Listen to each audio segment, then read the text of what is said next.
The sound of hooves echoes through the city as the knights hunt down the fugitives. Bursting into a hotel, they demand to know from the owner if he's seen a silver-haired guy and a green-eyed brunette. With his life on the line, the guy swears he hasn't seen anyone like that, says he only has a few guests staying there anyway. The knights think they've got the wrong place, but the commander's not buying it. Judging by the shoe prints, the runaways just changed clothes to blend in. Realizing the hotel owner tried to pull a fast one, the commander makes him pay the ultimate price. He orders his squad to head to the train station, figuring they'll find Maddie there. Meanwhile, Maddie herself, disguised in men's clothes, is already on the train. The guy next to her is itching to rip off this dress he's wearing. Even though he feels totally awkward, Maddie tells him to sit up straight and act confident, like a pretty girl should. Then she shoves a newspaper article in his face about Duke Yulikian Kun Londona's wedding. It says the Duke crossed all social lines and married Maddie, a girl from the wrong side of the tracks, who caused a stir by wearing a blood-red dress to the wedding. The heroes overhear everyone in the train car gossiping about this weird couple. Rumor has it the Duke and Maddie are head over heels, but his new wife's a little off her rocker, and being with her has changed Yulikian too. Fed up with the whole vibe, the dude in the dress asks the heroine how much longer the ride is. Without missing a beat, Maddie gets up and tells her companion to get ready to jump. On the way, she swipes a cap off a sleeping passenger without them noticing. Popping it on her head, Maddie ditches the stolen glasses she had earlier and heads for the train doors. Grinning, she tells Yulikian that he'll be able to ditch that dress real soon. But the guy's totally not thrilled about the idea of jumping off a train that's hauling ass. Ignoring his whining, she throws her legs over the railing and jumps down, tumbling head over heels down the hill. Getting to her feet and dusting herself off, she gestures to Yulikian to hurry up and do the same. Finally, the guy jumps, losing his fancy blonde wig in midair. Duke Yulikian Kun Londres is the son of the late Crown Prince Haldan and the Emperor's only nephew. Because of the current ruler, the guy lost his parents. And ever since, he's lived avoiding his uncle, who sees him as a threat to his throne. Yulikian pretended to be crazy and spent every day in the slums, drinking heavily and gambling.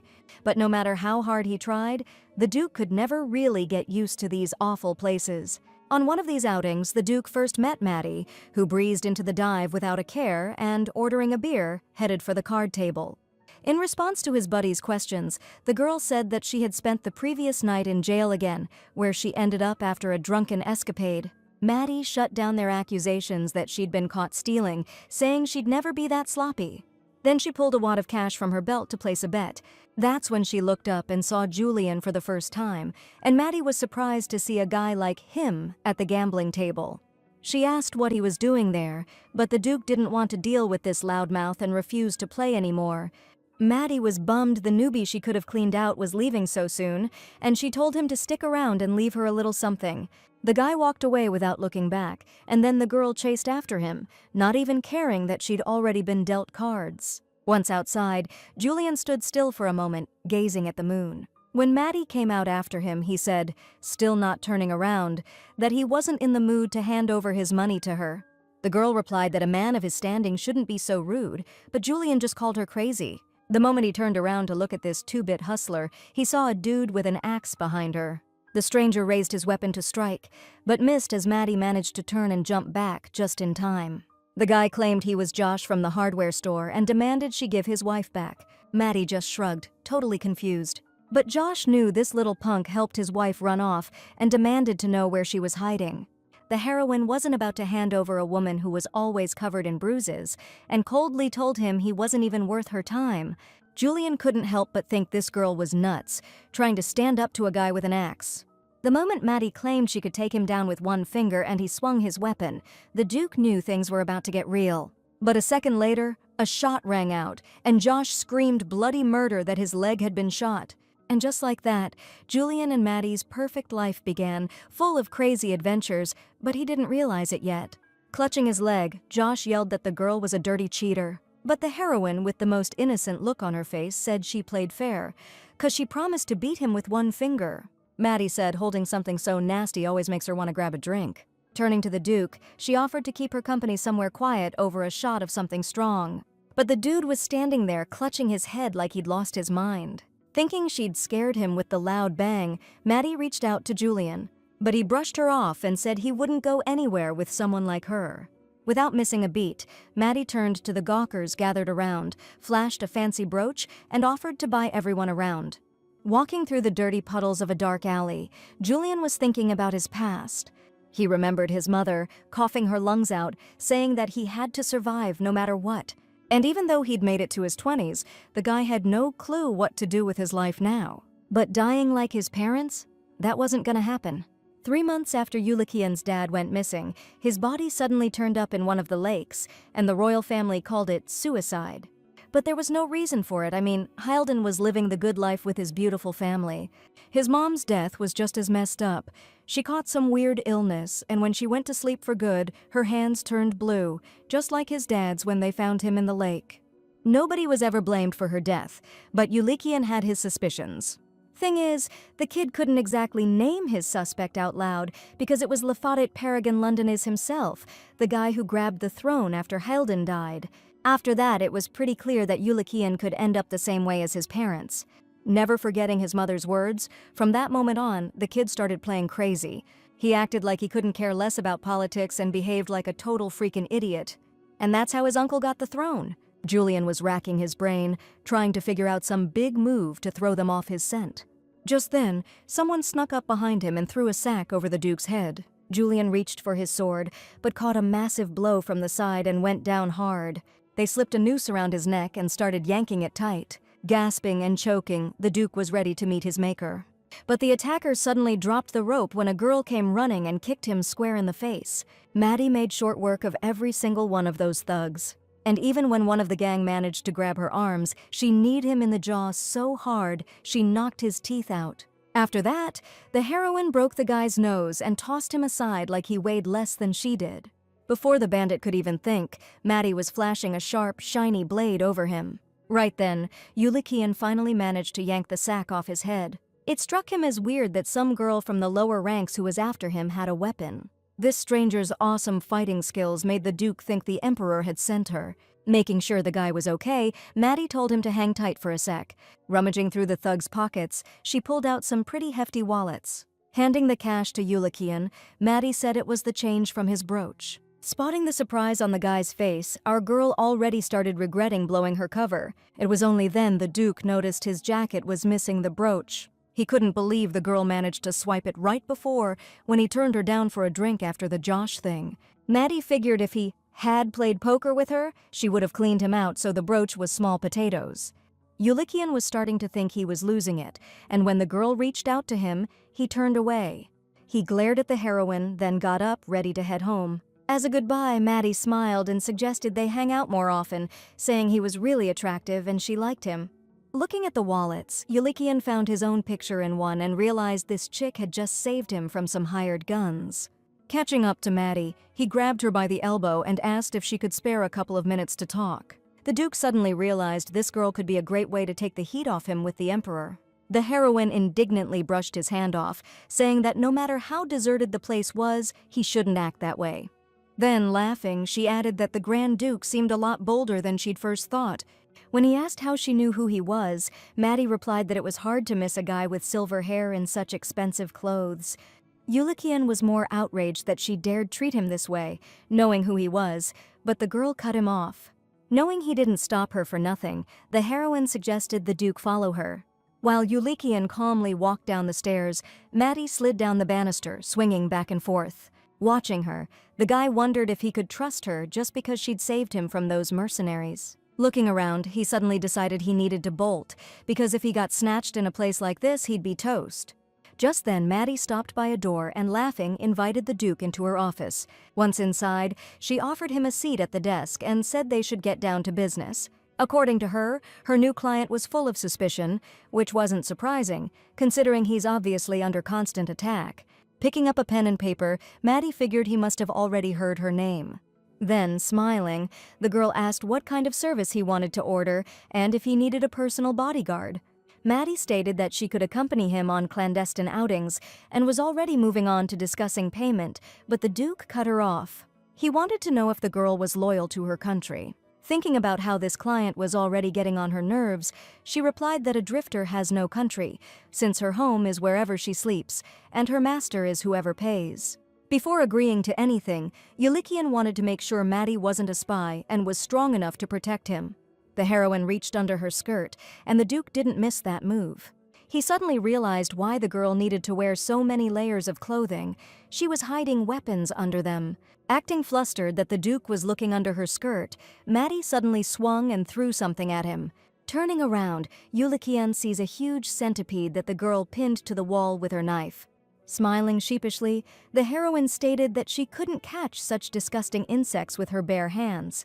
The Duke couldn't help but notice the girl's impressive abilities. Maddie realized he suspected the Emperor had sent her, so she immediately stated that, as a woman, she sticks to professional ethics. Julian was dying to know how she figured it out. Pointing to her dagger, the heroine stated that weapon hadn't touched him because he was her client. The Duke knew damn well that if this girl was sent by the Emperor, he'd be dead the second he walked in. What he couldn't figure out was why she was interested in him from the start, and if he looked like he needed a bodyguard.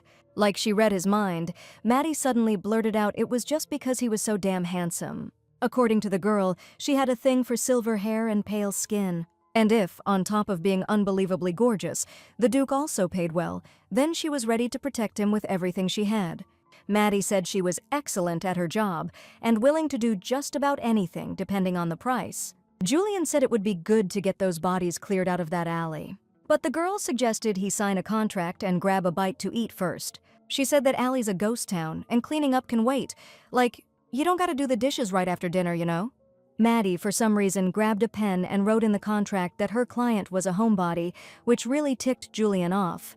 She told him to keep it down in someone else's office, especially one with paper-thin walls. When the Duke asked where she got her training, she dodged the question, saying she couldn't remember, it was so long ago. Then, Maddie flipped a knife in the air like it materialized out of thin air and caught it between two fingers, just to show off her weapon skills. She held out the knife to Julian, who was totally confused about when she'd managed to swipe it from under his cloak. When he asked if she belonged to some noble family, all she did was give him a sly grin. Then Maddie suddenly hiked up her skirt and the Duke instinctively looked away. But when he glanced back at her, he saw a ton of scars all over her legs. Since it looks kinda weird on her legs, she showed Julian the scars on her arms instead. According to her, no respectable family would claim her. She's just Maddie's assistant, with no parents and no history. Dropping to one knee before the Duke, she promised to keep him safe if he trusted her, but he told her to at least learn how to address him properly first. Maddie didn't see the point since she planned to protect him secretly, and suggested they discuss payment instead. Grabbing her hand, Julian declared that he didn't need a bodyguard. He thought about how he wanted to be with this woman, and as if reading his mind, she asked if he was asking her out. The Duke said no, and after a short pause, he proposed marriage to Maddie. He realized that this woman definitely wasn't sent by the Emperor, and besides, she wasn't someone you could easily off. And since Julian couldn't just propose to anyone, he decided that Maddie was a perfect fit. Kicking the chair out from under the Duke, the heroine demanded he let her go and shouted that she didn't agree to any of this. Sitting on the floor and still holding her hand, Julian, with wild eyes, kept repeating his marriage proposal. Maddie was ticked off by his smugness, like everything had a price tag. But when the Duke dropped the 100 million figure, she stopped fighting and turned to him, thinking she misheard. Julian couldn't blow this opportunity, so he immediately offered $1 billion as compensation after 3 years of marriage. On top of that, he promised to set Maddie up for life if she decided to leave the country. According to the Duke, he wasn't into physical stuff either, and they'd only have to pretend to be a couple. After thinking for a sec, she grabbed Julian's hand, called him darling, and asked where he'd been all her life. Then the girl sat back down at the table to draw up a new contract. The deal was, their wedding had to be over-the-top lavish, and in public they had to act all lovey-dovey. They'd be acting without any regard for decency, and right after the wedding, Julian would give Maddie $100 million down payment. Plus, she'd get a monthly allowance for personal expenses, and in 3 years, she'd get the rest of the $1 billion. No touching each other unless someone else is around, and for the next 3 years, Maddie's gotta protect Yulikian. The heroine thought the clause about scandalous behavior was weird, and also why the Duke picked her of all people. But the guy was totally confident in his decision, and that they both wanted pretty much the same thing. Maddie was way smarter than he first thought, and she immediately figured out it was about the Emperor trying to take out a potential heir by sending assassins. It was obvious to her that Yulikian was acting like a degenerate so people wouldn't see him as the heir, and Maddie herself would be like the gross wrapping paper for that degenerate act. Looking at the girl and hearing how clear-headed she was, the Duke couldn't figure out how someone so smart was still living in the slums. So he just straight up asked her why. With her skills, she wasn't working as a bodyguard for some rich noble. Amazed at how bad he was at giving compliments, Maddie said she hated the idea of being tied down to someone. Suddenly, Yulikian said she needed to cut it out with the whole using his first name thing. When he asked what people would think if they heard that, she snapped back that they'd think she was a total screw-up with no common sense. The Duke freaked about his reputation, but Maddie reminded him that's exactly why they were setting up this fake marriage. Calling him darling again, she added that they were about to fool the whole country, so they needed to sell it. Julian asked her to stop calling him that, but she just kept teasing him, coming up with all sorts of sweet nothings. With a sigh, the Duke suggested she embarrass him within reason, so everyone actually believes he's head over heels for Maddie. Agreeing with him, she grabbed the pen again and added another clause to the contract. According to this clause, her mischievous behavior had to be kept within limits. She suggested moving on to signing the contract, but Julian snatched the pen from her hand to add something else. Regardless of the situation, threats, or pressure, if she runs away and breaks the contract, Maddie will have to pay 10 times the compensation. The girl smiled, noting that his way of asking her not to die and to stay by his side sounded pretty intimidating. Handing her the pen, the Duke explained he just wanted to survive the next 3 years without any drama. After signing the document, Maddie immediately asked when they were setting the date for the wedding. But Julian decided he needed to make a super dramatic proposal first. A few days later, all hell broke loose in the Grand Duke's palace. The headmaid ordered Riley to find the right shoes for the occasion. She couldn't figure out why the Duke, who wouldn't even let anyone touch his hair before, had suddenly changed so much. But Riley was convinced that her lord was acting weird because he'd finally fallen head over heels. The headmaid told her to stop dreaming about romance, but the girl insisted it was high time the Duke found someone. The butler, Philip, cut into their conversation, telling Riley not to keep his grace waiting. His sudden appearance scared her so badly, she immediately rushed off to do as she was told. Miley reported to the butler that everything they needed had been delivered. After dismissing the servant, Philip wondered aloud if the Duke could actually be in love, seeing as he'd even given up gambling. Miley didn't miss a single word of that. The coachman dropped the Duke off at the address and announced they had arrived.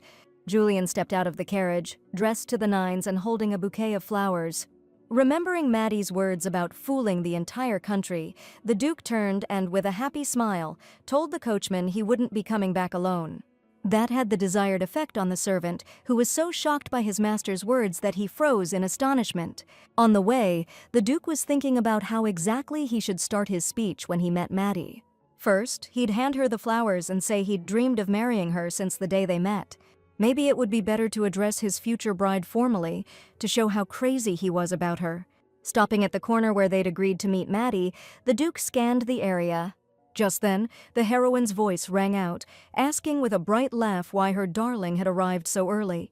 Julian thought bitterly that the girl had clearly forgotten not to push her luck, or maybe she just didn't know when to quit. But Maddie kept playing her part, acting all surprised by his visit. The Duke suddenly wondered if the girl who'd said she liked him at their first meeting was actually falling for him.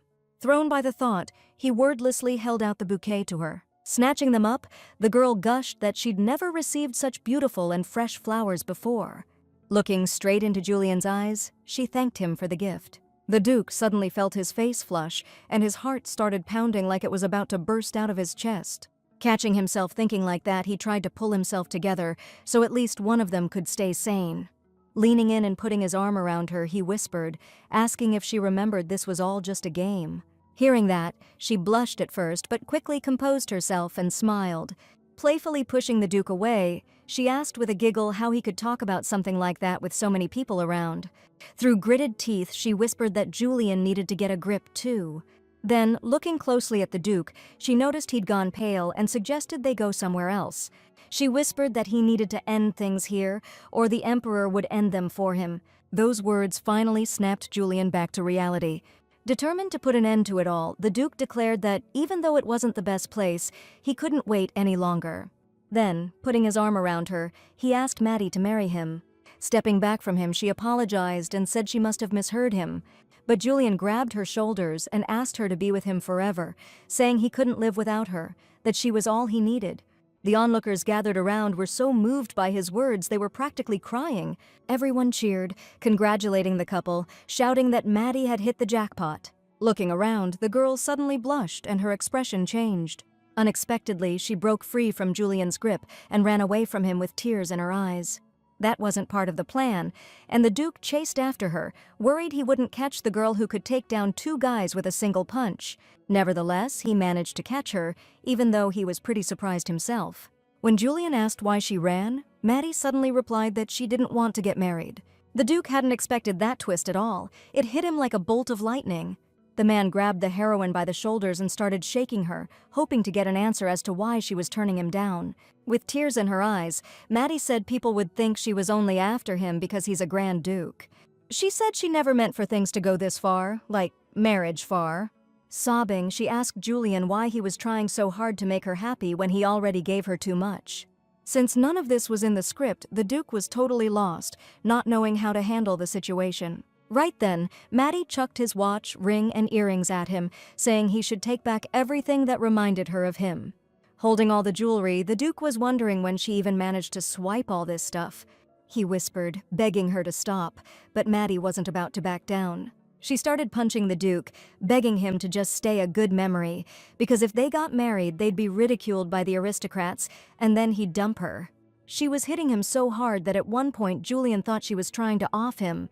Grabbing the Duke by his tie, Maddie whispered for him to hug her, and he obediently pulled her close. Being this close to her, the guy caught a whiff of this amazing floral scent coming from her hair. She whispered that now he had to tell her he loved her and would never leave, and Julian just went along with it. After that, the girl told him to touch her lips with his thumb. When the Duke and Maddie finally kissed, the crowd around them went wild, cheering and congratulating them. Some of them laughed, saying this girl was a real wild child and a total daredevil. Turning to them, she told everyone to shut their traps in her usual way, saying she had the right to fall in love and get married. Looking at her, Julian was amazed at how great Maddie's acting was, because if she really fell in love, she'd probably act exactly like this. The Duke held out a ring to the girl and said that his life had completely changed since the day they first met. Slipping the ring onto her finger, he said he hoped things would stay this way forever. The girl smiled and asked the Duke if he was really sure about his choice. Julian hugged Maddie and told her he only needed her because that was the only way he could feel safe. That same evening, sensational news spread through all the newspapers. The Grand Duke had proposed to a girl from the slums. The story of their relationship instantly went viral across the country. Some people decided Julian Kuhn Londonus had lost his mind. Some folks were saying the Duke wasn't visiting the slums for gambling, but for a girl. Others found this story of a social divide being bridged to be very romantic and inspiring. The rumors reached the Duke's palace in the blink of an eye, even before he returned. Right in front of the shocked servants, Julian stepped out of the carriage, extended his hand, and helped his fiancée down. Among the Duke's staff were those who really didn't appreciate his choice. Despite Riley's assurances that the master was in love, Chef Ivan still thought the slum rat was just after his status. Since he didn't want a woman like that eating his wonderful food, the chef deliberately oversalted her dish. The butler thinks they should respect his lordship's decision. He grew up alone, and none of them can fill the void in his heart. When the table was set, Maddie and Julian sat down for dinner. She thanked the Duke for thoughtfully cutting her meat for her. Stabbing a piece from her plate with her fork, she held it out to him. She said she'd always wanted to try that, since they'd never had dinner together before. Seeing the Duke about to try Maddie's food, the servants froze in terror. Julian remembered that before coming down to the dining room, she told him to look at her and smile a lot during the meal. But as soon as the meat was in his mouth, the Duke's eyes widened and he almost spat it out. Barely managing to swallow the piece, he suggested swapping plates with Maddie, saying his portion was cooked better. He said the chef probably messed up because he had to cook 2 portions instead of 1 today. Maddie, though, said she was fine and could eat meat cooked anyway. After trying the potatoes, she mentioned the butter was really smooth, probably with honey added. When the Duke asked if that was right, the chef admitted he'd used premium honey and top-shelf butter, the kind the poor folks in the slums could only dream of. Maddie loved the potatoes so much, she asked for a serving of the Ulikian ones too. Sliding the Duke's plate away, she kept chatting with him all sweet and innocent, playing the loving act. Sneaking into the food storage, the servant started rummaging in his pocket. He pulled out a syringe filled with some liquid and was reaching for the potatoes when someone's hand landed on his shoulder. Grabbing the guy, Maddie asked if he happened to be the one who tried to poison the Duke's food. When the servant came to, he found his hands, eyes, and mouth were tied up. A woman's voice, coming from somewhere in front of him, told him not to struggle so much. The girl said she'd tied the same poison he tried to inject into the food to his mouth. Maddie opened the jar, wrapped it in cloth, so the poison would slowly drip down the thug's throat. Getting right up in his face, she asked him if he wanted to spill the beans on who sent him. But the hitman just shook his head, not wanting to rat anyone out because his whole family could get hurt. Maddie stood up and said, "Well, guess that's that." She wished him luck, adding that this warehouse doesn't get many visitors, so it's unlikely he'll be found anytime soon. Freezing for a moment, the hitman tried to mumble something through the poisoned gag. The man collapsed, feeling his body go numb. The guy who gave him the poison warned him it wouldn't kill instantly, but slowly paralyze the nervous system if used in small doses. The hitman was already regretting ever agreeing to take this job. He couldn't believe he was going to kick the bucket like this, right here in the warehouse. Tears streamed down his face out of sheer helplessness. Gagged like this, the girl hadn't given him a chance to explain anything. And just then, the warehouse door burst open, and the criminal heard the Grand Duke's voice. Julian rushed to the bound man, but Maddie, following behind, tried to talk him out of saving someone who'd tried to poison him. Nevertheless, the Duke felt it necessary to give the servant a chance to explain himself. Miley had worked for his family for over a decade. He had to have a reason for doing something like this. Julian was certain that the man who'd treated him like a son couldn't just try to hurt him for no reason. Pulling the gag out of the man's mouth, the Duke asked if he really was planning to poison his food. Choking back tears, Miley confessed that he'd been promised a big payday for it. He apologized endlessly, saying his kids really needed the money. But Julian suddenly cut him off and declared that he'd find the antidote. Even though Maddie insisted the criminal should just be left to die, the Duke declared the guy wasn't to blame, and the only one at fault was himself for being born into this family. Miley couldn't believe how kind the boss could be after everything this dude had pulled. Figuring he was a goner anyway, the guy decided to save the Duke and yelled out the name of the one who hired him, Count Montenegrin. Kneeling down to him, Julian told him to shut his mouth until he got the antidote, and when he woke up, he had to get the hell out of these lands. Later, as Miley was being hauled away in a cart, tied up in a sack, Maddie was thinking about how stupid he was. Since she hadn't just gagged him, she'd blindfolded him too. Jumping off the roof, she asked the Duke why he hadn't let her use the poison. According to Julian, if they'd just interrogated the hired gun, he wouldn't have confessed to anything, even though the plan to shove the poison bottle in his mouth was brilliant. When Maddie was tying up Miley, the Duke already knew everything, and together they decided to trick the criminal and use a painkiller instead. All he cared about was whether the, stuff had affected her, since she ate that potato. Realizing he was worried about her, she started teasing Julian, but he changed the subject and told her to hurry up. Hopping on the horse with him, Maddie asked what Earl Miley was talking about. The Duke sighed, then said that Earl Montenegrin was his uncle. Hearing that, the heroine, cool as a cucumber, asked if she needed to take him out, but Julian just got pissed in response. The girl told him not to yell so loud, cause she's just trying to earn her keep, and that means keeping him alive. The Duke, scowling, told her not to worry, confident that he'd pull through. After a short silence, he thanked Maddie, saying nothing happened to him today, thanks to her. Julian asked the girl why she couldn't ride a horse if she could hold on so well. The heroine offered to teach her, pointing out that she's a quick learner.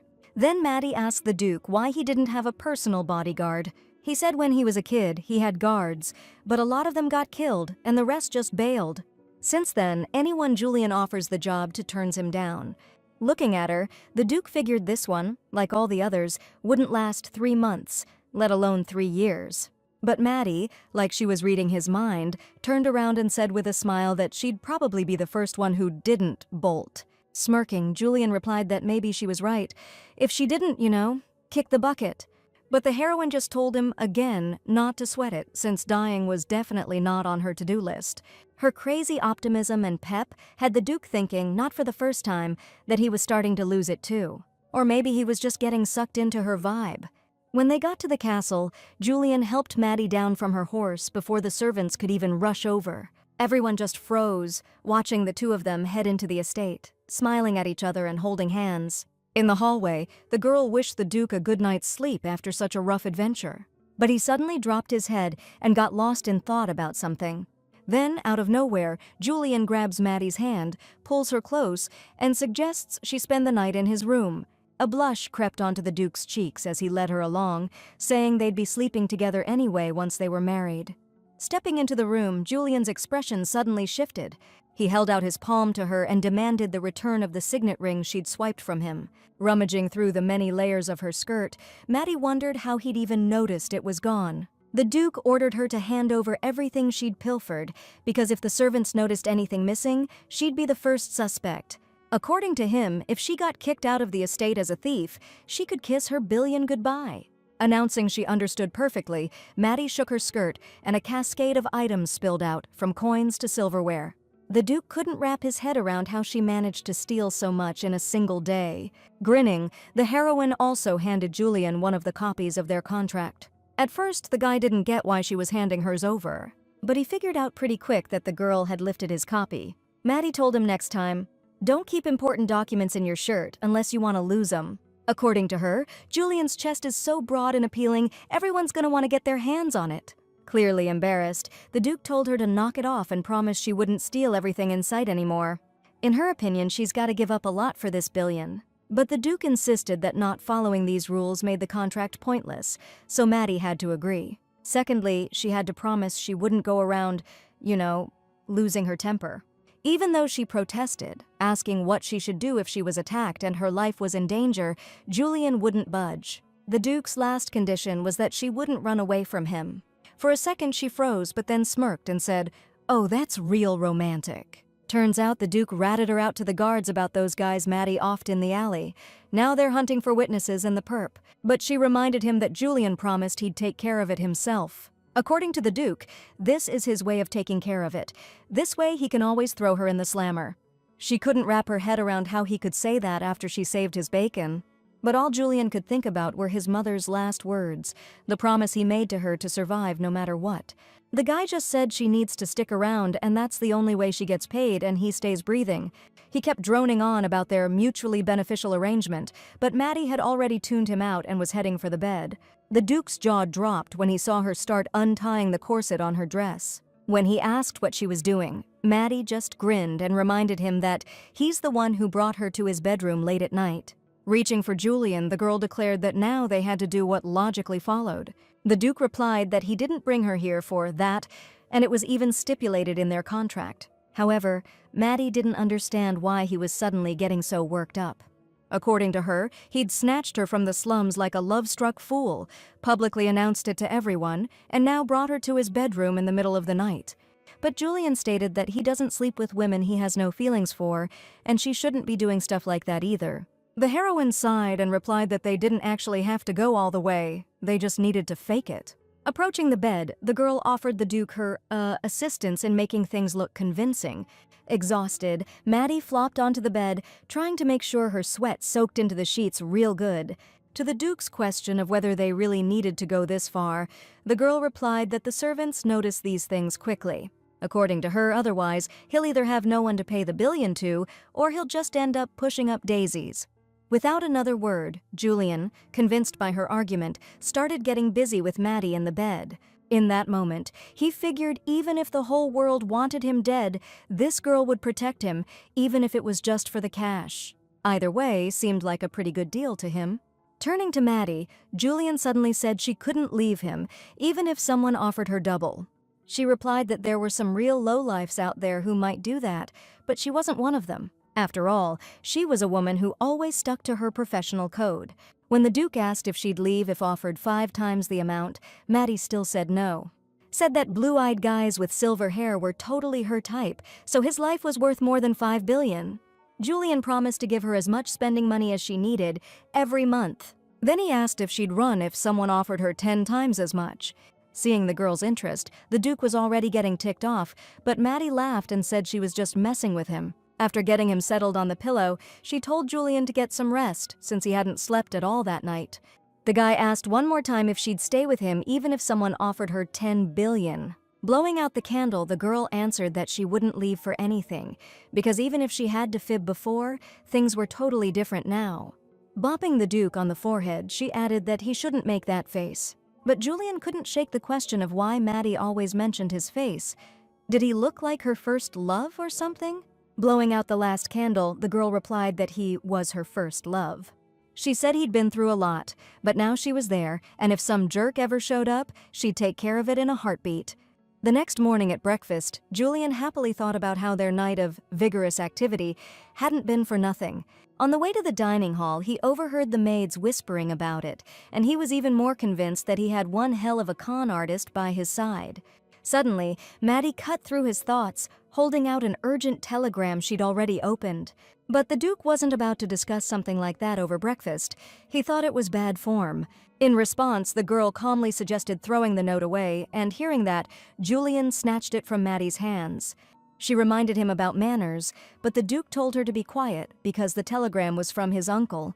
He was advising his beloved nephew to stop thinking about marrying a woman who'd been in lockup more than once.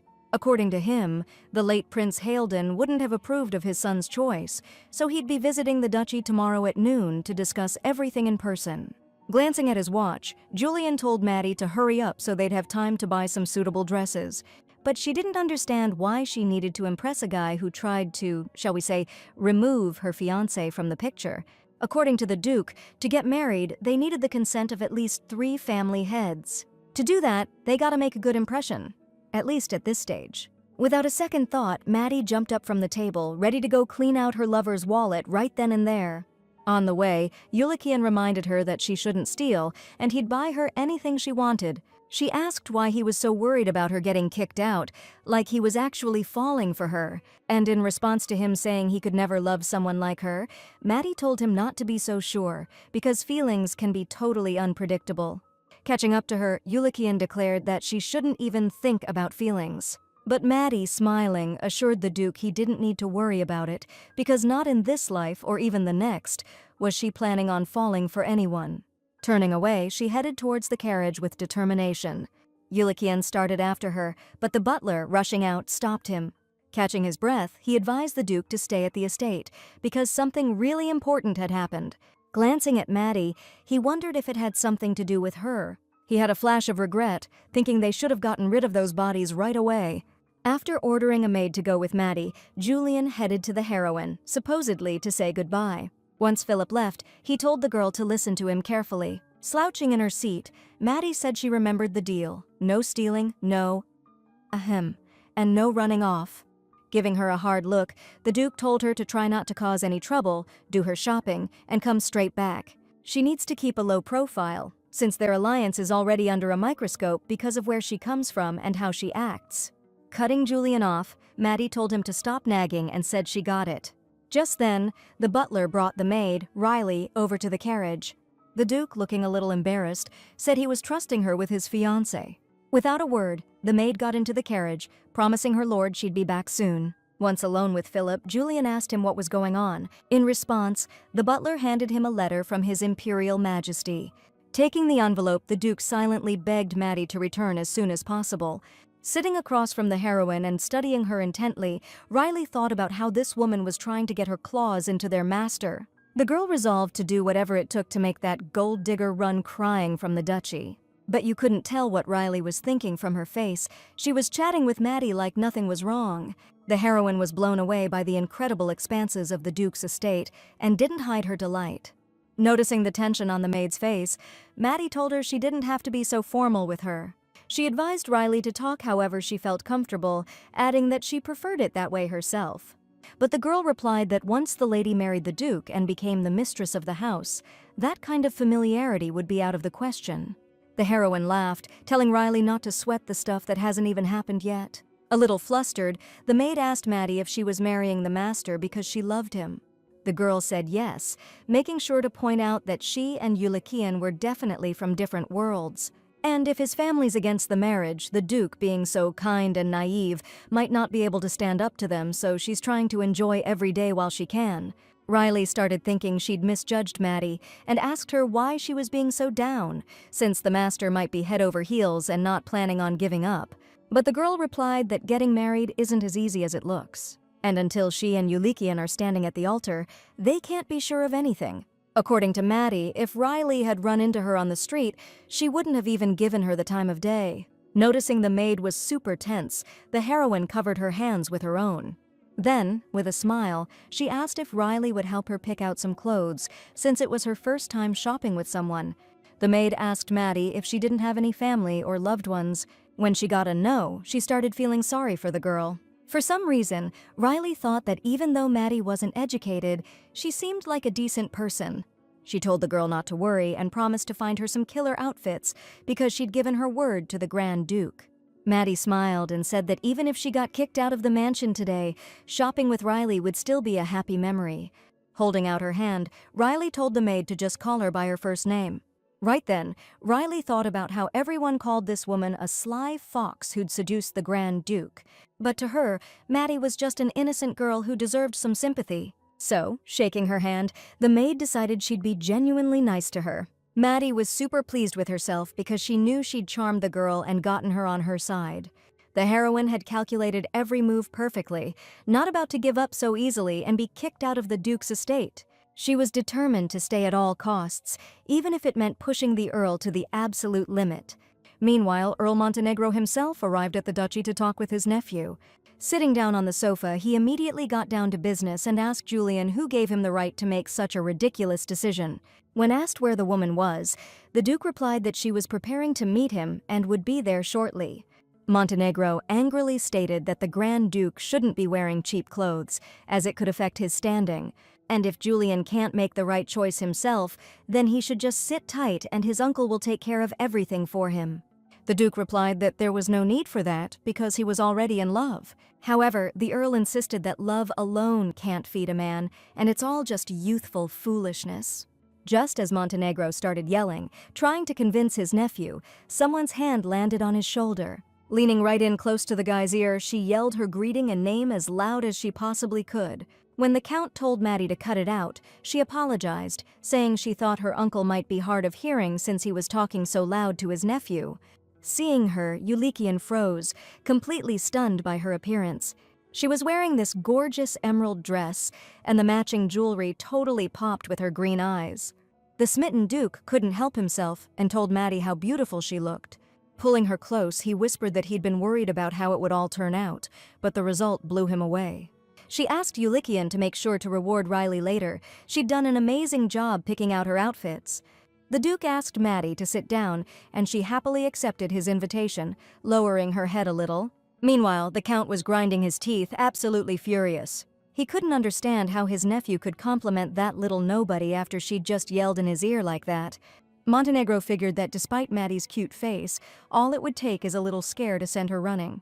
Meanwhile, the heroine announced that since Uncle could hear well, she'd go get the drink Yulikian mentioned. Because Maddie winked subtly while saying this, the Duke realized she was up to something and didn't object. A couple of minutes later, the heroine brought a tray into the room with 3 glasses, announcing it was absinthe, specially made for her uncle. Glancing at the glasses with a worried look, Montenegro asked if it was too dangerous to drink that stuff in large quantities. Maddie confirmed his words, noting that if you chugged absinthe, you could kick the bucket. Listening to her, the Count could only think about whether this girl could somehow know about the attempt to poison Yulikian. But it was hard to believe, because if that were the case, his nephew wouldn't be talking to him so calmly. Raising her glass, Maddie offered Montenegro a drink. But the man stared fearfully at his drink, not daring to touch it to his lips. Noticing his hesitation, the girl asked with fake innocence why her uncle wasn't drinking. Then she offered to go first, and right in front of the shocked Count, she drained her glass. After that, looking Montenegro right in the eye, she declared it was so delicious that even if it were poisoned, she'd gulp it down and drop dead right after. Now the Count had no doubt this woman knew about the poison. He realized he'd been way too casual about the morning report of Miley's disappearance. Looking at Maddie's sly smile, it became increasingly clear to him that she knew everything and personally dealt with the hired gun. The only question was whether Julian knew about it, who, acting like nothing was wrong, suddenly asked his uncle if he'd give them his blessing, as if he cared about nothing but the wedding. Turning to his nephew, Montenegro told him to get a grip. However, the man immediately went silent, noticing a familiar little bottle in Maddie's hands. According to the girl, she'd heard absinthe was best enjoyed when poured into these tiny bottles. Julian asked Maddie not to drink too much, and she brought the bottle to her lips. Seeing her down the whole thing in one gulp, Montenegrin jumped up, trying to stop her. He ignored the Duke, who was asking his uncle to explain, and demanded Maddie spit the drink out. The girl, with a huge grin, asked the Earl what the problem was. Suddenly clutching her throat, she said her uncle was acting like she'd just drunk poison. The Earl's eyes widened in horror as she suddenly closed her eyes and slumped back against the couch. While Julian tried to revive her, he lamented that Maddie shouldn't have chugged it all at once. The Earl started calling for a doctor, but the heroine suddenly stood up and laughed, saying she was just messing with him because he looked so stressed. The Duke laughed too, adding that his heart almost stopped because of her prank. Montenegrin silently collapsed back into his seat, completely drained. The empty bottle rolled off the table, crashed to the floor, and shattered at his feet. Unable to handle the pressure, the Count bolted from the duchy, promising to think it over later, while Eulochian and Maddie cheerfully waved goodbye, inviting him to visit again soon. After he left, the Duke asked the girl how she dared to drink poison right in front of him. But the heroine explained that she'd switched the contents of the bottle with alcohol. In her opinion, all they had to do now was wait for the Count's permission for the wedding. Eulochian doubted it, but Maddie told him not to be so pessimistic. The heroine promised the Duke that from now on, she would wipe out anyone who tried to off him, leaving no trace. So if he wants to survive, he just needs to trust her. Noticing that the girl wasn't heading to her room, Eulochian asked where she was going. When Maddie replied that she needed to finish something, he demanded she give him the stuff she took from Miley. Turning to him, she admitted she might have screwed up and actually downed the poison right in front of the Earl. Julian froze, horrified, picturing Maddie dying just like his mother did. He was suddenly seized by total panic, grabbing her, trying to figure out how long it had been and if he could get a doctor in time. He told Maddie to stay put and wait for him to get back. Seeing Julian shaking like that, she put her arms around his shoulders and started to calm him down. She pulled the Duke close, promising that she'd be fine, even if she did drink poison, because that's just how her body works. Maddie repeated a few times that she was alive and kicking and would keep on living, so he had nothing to worry about. Then, squeezing his hand tightly, she advised Julian not to show his weakness to others because they're always watching. Smiling, the girl promised she'd be back soon, safe and sound. The Duke wondered what she meant by saying they were being watched. There are probably servants lurking around, keeping an eye on things. Yeah, that's gotta be it. Explains why Maddie's giving him that sweet smile. Julian walked up to the girl, kissed her on the cheek, and told her to put on a coat because it was pretty chilly outside. And this time, it all seemed surprisingly genuine. Wiping her cheek after the kiss, she thought, annoyed. Doesn't this Duke have any friends if that's how he says goodbye, even when she's just stepping out for a bit? Dusk had already fallen on the city, and the setting sun painted the rooftops crimson. The redhead heard a door creak behind him and turned around. Peeking through the doorway to see who it was, he was surprised to find Maddie in the house. Turning to him, the girl told him to come inside.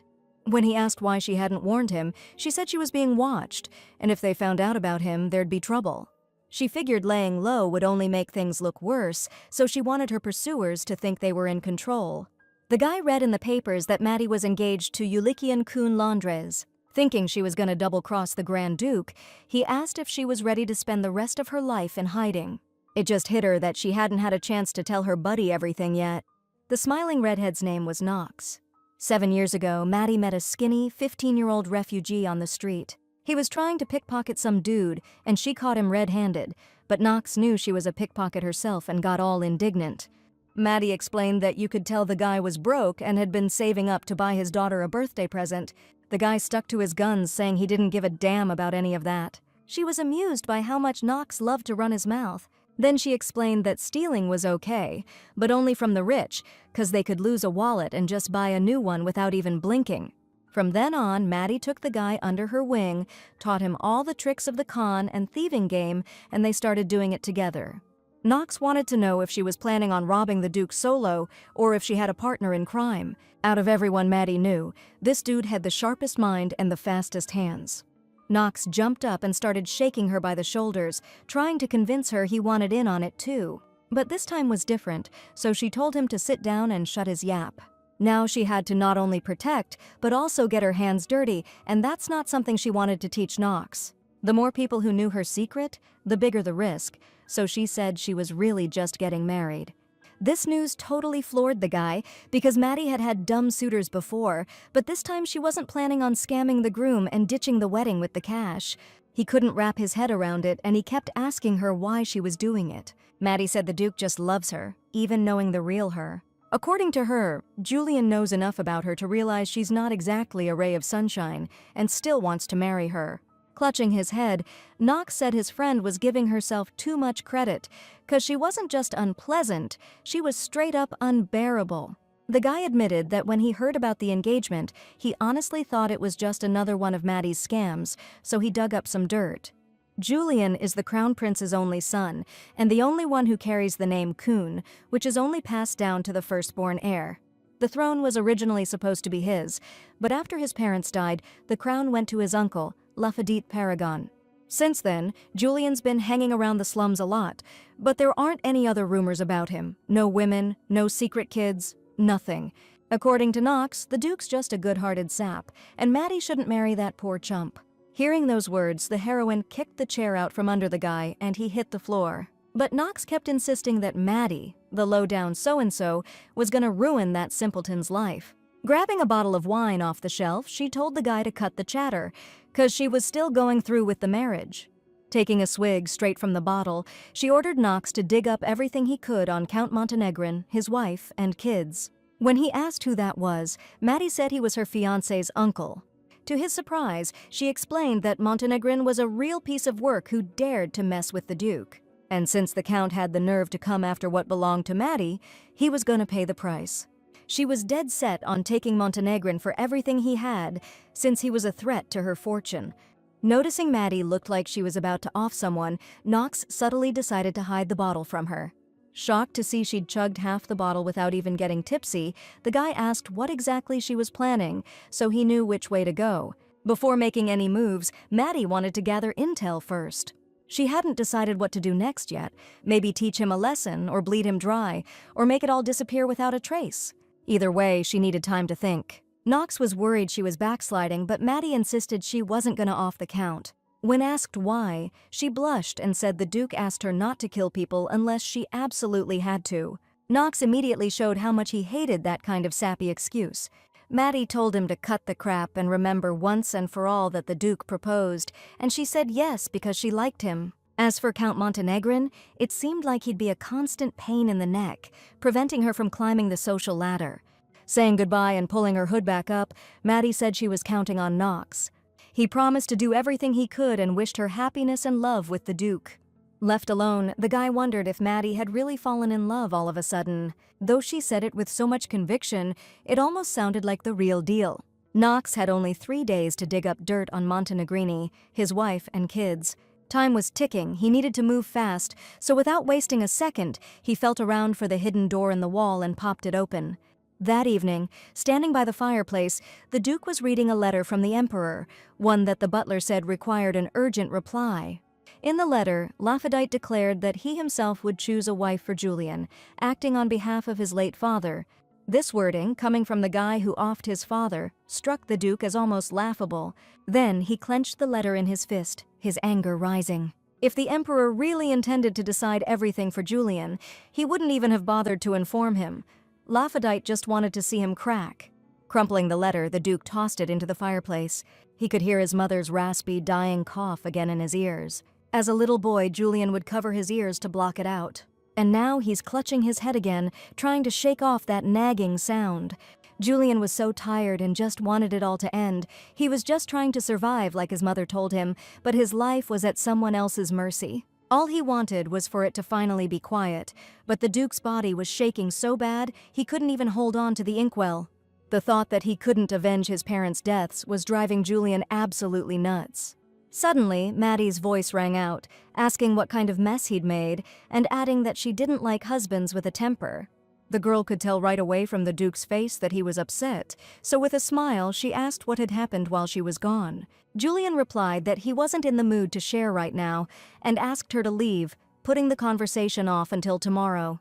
But our girl wasn't about to give up and suggested that her fiancé take a walk with her. Before the Duke could even process it, Maddie jumped up to him and, hugging him tight, whispered that they were being watched. There was a guy in black clothes sitting in a tree who probably wasn't sent to off Julian. Looks like he just needs to make sure they're actually gonna tie the knot and not just putting on a show. The Duke was way too stiff, could blow their cover, so she stroked his hair, told him to chill out. She told Ulikian to smile, to sell the whole "we're so in love" vibe. Grabbing him by the collar, Maddie yanked him close, faking a kiss. While doing it, she whispered to suck it up, even if he hated it, adding that she wasn't exactly thrilled either. The Duke was thinking about how much tenderness was in that touch, even though it was totally fake. He grabbed her by the shoulders and suddenly declared that if they were gonna do this, they needed to really do it. Looking Maddie straight in the eye, he added that kissing her wouldn't exactly be a hardship. She wrapped her arms around Ulikian and they kissed. The softness of her lips made the Duke feel like he could live, and the hallucinations of his mother's cough suddenly vanished. His heartbeat seemed to fill the entire space around them, and Julian was even scared Maddie would sense it. Opening her eyes, the heroine subtly glanced at the tree to check if that guy was still watching them. The Duke, meanwhile, was trying to get a grip and reminded himself that he and Maddie were strictly business. The girl whispered that the spy was still there, and he needed to put on a better show, so she reached for Julian again. Unbuttoning her dress, the Duke asked why she hadn't worn a coat, like he told her to. The girl replied that she had worn it, but then gave it to the cab driver because he was giving her the creeps. And since she's planning on living here for another 3 years, Maddie really needs the servants to chill out around her. The Duke liked her confidence that she'd managed to survive that long. However, the satisfied smile quickly vanished from his face when the heroine told him to undress her, since the spy was still watching. Maddie didn't see any harm in really selling it to that creep, especially since she was wearing light lingerie under her dress. Leaning back on the desk, she thought how lucky she was that Julian had cleared everything off it. The Duke felt his heart pounding and touched his fingers to her lips. But just when he was about to kiss Maddie, she suddenly shoved him away. Spotting that the persistent spy was finally gone, she got up from the desk. Then she called Julian over to, work the desk instead of the bed this time, saying they needed to work it for about 30 minutes today. The Duke, however, just stood there for a while, hand pressed to his lips. Waking up the next morning, the guy was lying there, trying to get his bearings. Suddenly, he realized he was in the study, covered with Maddie's dress. Julian jumped up, trying to figure out what went down last night, why he was wearing her dress, and where she was. Looking around, he saw Maddie lying on the floor, wrapped up in a rug. The Duke asked her why she'd covered him with her dress instead of covering herself. She didn't answer, so he leaned in to see if she was asleep. The second Julian said he'd pay her extra, Maddie's eyes snapped open. She jumped up, grabbed the Duke's shoulders, and told him to keep smiling as sweetly as he was right then. He got flustered, there was a knock at the door, and Maddie, pleased with how cute Julian looked, asked whoever it was not to open the door too wide. The Duke admitted that shaking the table was a good idea since the butler had already shown up, and she told him he should listen to her more often. Opening the door, Julian indeed found a somewhat agitated Philip on the threshold. When asked why he'd come so early, the butler asked his master to get ready and come to the drawing room. "Sir Crocton Vinyl has arrived at the duchy." Julian knew that sooner or later he'd have to introduce Vinyl to his bride. No way he could face him looking like this, hair a mess, eyes all over the place. He yanked on his vest and tie while running. Hoping Maddie had everything prepped, the Duke stepped into the reception room. Spotting Crocton, he immediately showed his annoyance at the guy showing up so damn early. The guy apologized, saying he was in a rush, explaining his rude behavior as a result of hearing the news about Ulikian's wedding. Crocton was someone the Duke had been friends with since they were kids, the only one he could trust, period. Even when Ulikian's father died and his uncle grabbed the throne, the guy was the only one who stayed loyal. Crocton went through knight training, got his title, and came back to his friend. But the Duke didn't make Vinyl his personal knight because he didn't want to drag him into the shadow of death that was following him. Even though they didn't see each other often, they kept no secrets from each other until the engagement news blew up all over the country. Getting confirmation of the unbelievable news from the Duke himself, Crocton couldn't believe his friend would keep something like that from him. He wanted to know if Julian even realized who he'd proposed to, considering the girl was a thief. The Duke smirked and told his buddy he knew everything about Maddie before he fell for her. Yeah, Julian knew she was a con artist, but he might be the only one who saw a completely different side to her. That confession, just slipping out like that, even made Crocton crack a smile. Seeing that smile, Crocton knew his friend was head over heels. Then, after a moment, he asked if Julian was sure the girl wasn't trying to pull a fast one on him. The Duke just burst out laughing and said there was no way. In his head, Julian was just thinking about how he was the one playing Crocton right now. But the smile vanished quick when his pal suddenly said his fiancée had been seen with another guy recently. The Duke couldn't believe Maddie was seeing someone else. To make sure we were talking about the same girl, Crocton described her as a brunette with green eyes, known as Mad Maddie the Pickpocket. There was no mistake, and Julian couldn't deny it, but he also couldn't understand why he was so damn angry. He asked Crocton what the guy looked like, and if he had silver hair. My buddy thought I'd lost it, 'cause I suddenly started yelling about how Maddie said her type was blue-eyed guys with silver hair. Crocton pointed out that the girl must have been playing me, since there were rumors she was living with that guy, and they'd been seen together. Even though Julian knew he and Maddie were just business partners, and she had a right to a personal life, this news was eating him up. Besides, they were officially engaged, and she shouldn't be so blatant about seeing someone else. The Duke couldn't calm down, thinking about how she'd lied to him even about her taste in men, and Crocton poured him some water. At his friend's request, he described the guy who, according to the rumors, was young, pretty tall, and had hair that was kind of orange. Julian chugged the water, repeating that the description didn't match his appearance at all. Trying to calm his buddy down, Crocton pointed out it was probably for the best. I mean, if the guy did look like him, it'd mean Maddie's got a thing for any silver-haired dude with blue eyes. Even so, all this got Julian thinking the woman's playing him for a fool. But when Crocton asked if the Duke was gonna dump her now, he suddenly said no way. Totally lost at what the heck was going on with his friend, the guy said he warned him, and it's his call from here on out. Pouring himself another glass of water, Julian replied that he loves Maddie and trusts her. And as for the other guy, she's gonna pick him anyway. When Crocton asked if Julian had told Astrid the news, the Duke got pissed and reminded him he asked him not to say that name. Still, his friend insisted he'd have to do it sooner or later, no matter who he marries. And even though Julian thought the laundress line should end with him, Crocton told him not to forget that Astrid has no one but him. After thinking for a second, the Duke told him to let her know he'd be by to see her soon. Their conversation was cut short when he suddenly spotted Maddie standing in the living room doorway. Looking at her, Julian couldn't shake the image of her hugging that redhead. But he reminded himself he had a role to play, and rushing over to Maddie, asked why she was just standing there instead of coming in. She replied that she didn't want to interrupt their important talk, so she was waiting in the hallway. The Duke was worried she might have overheard something about Astrid, but judging by her face, everything seemed fine. So he just introduced Maddie and Vinyl to each other and said they'd be seeing each other more often from now on. But Crocton just smiled and said time would tell, because if a girl knows her place, she'll go back where she came from. Covering her mouth, she giggled and asked how you could call someone who doesn't respect true love a friend. Then Maddie asked Crocton if he thought friendship was stronger than love, and if so, had he kissed the Duke the way she had? Stunned by that, the guy just said she was seriously lacking in manners and class. She wasn't about to take that lying down. She shot back, saying if things had been different, she might have swung a sword a few times and become a knight herself. Crocton was pissed by her words, implying just anyone could be a knight. But before he could even finish his sentence, Maddie snatched his sword right out of its sheath and held the point to his throat.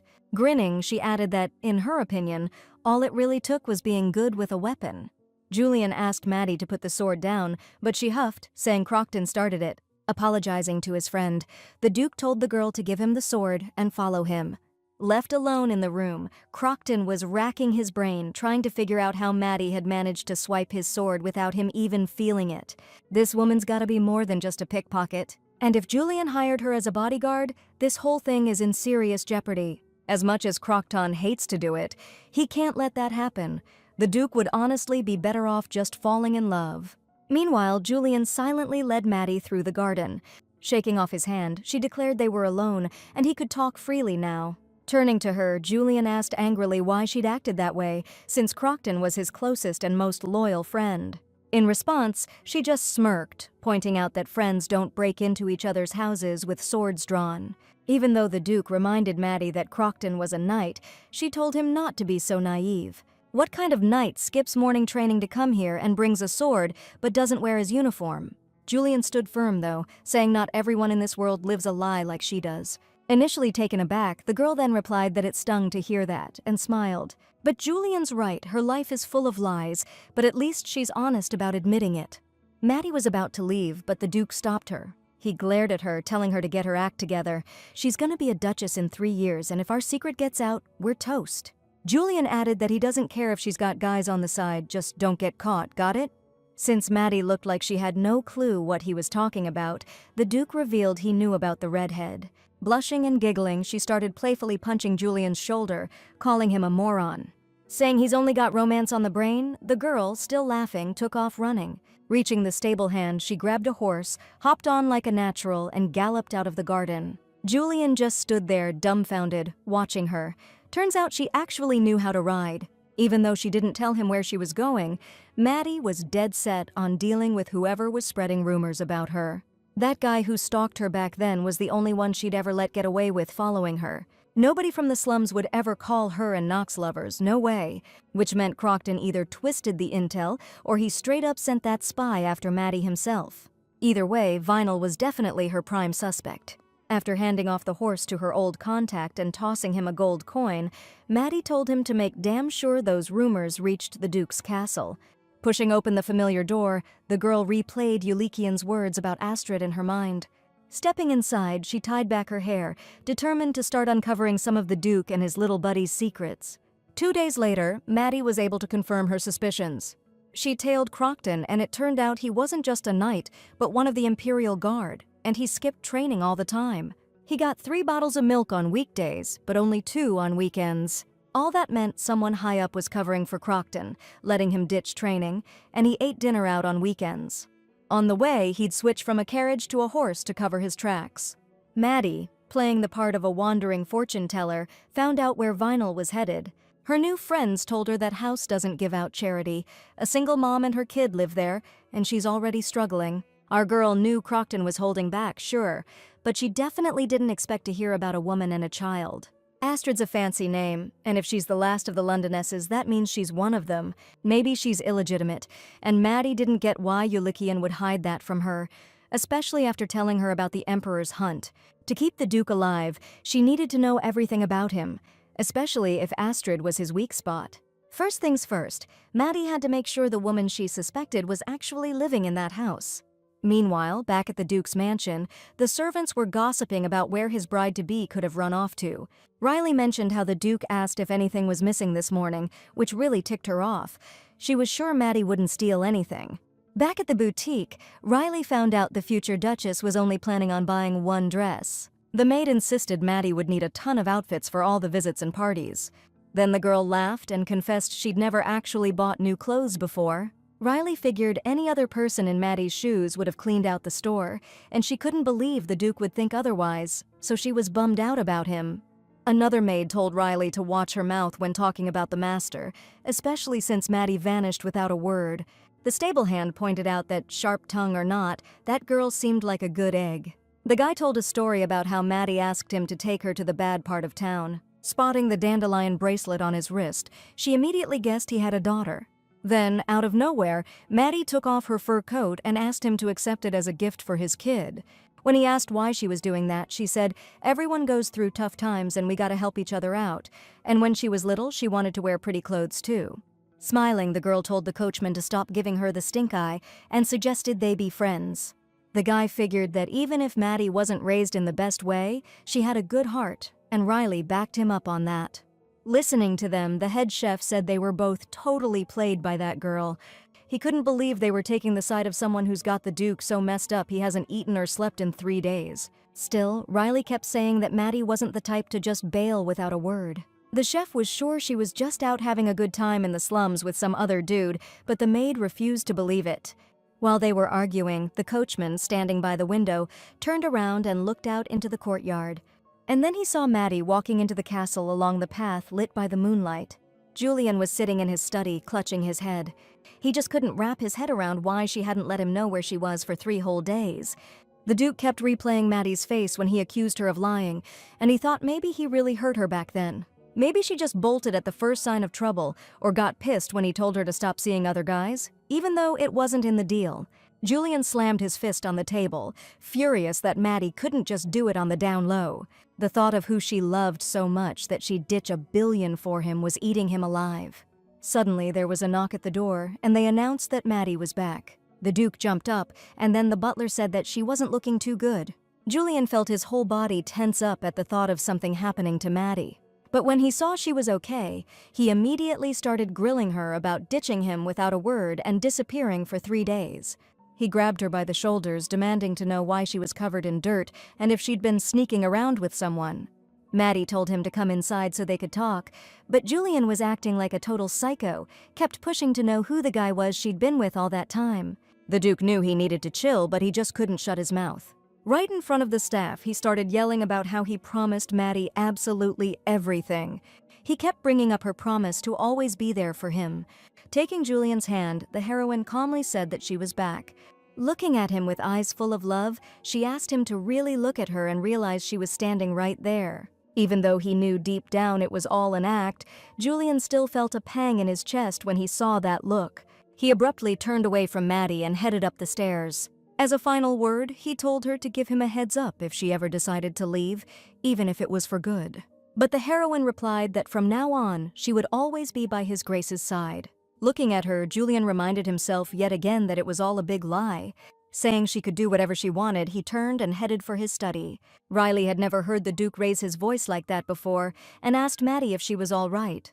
The servants, crowding around the heroine, all chimed in, saying that the master hadn't slept or eaten in days and that they had all been waiting for her return. Riley offered to get Maddie some soup, but the cook didn't seem too keen on making it.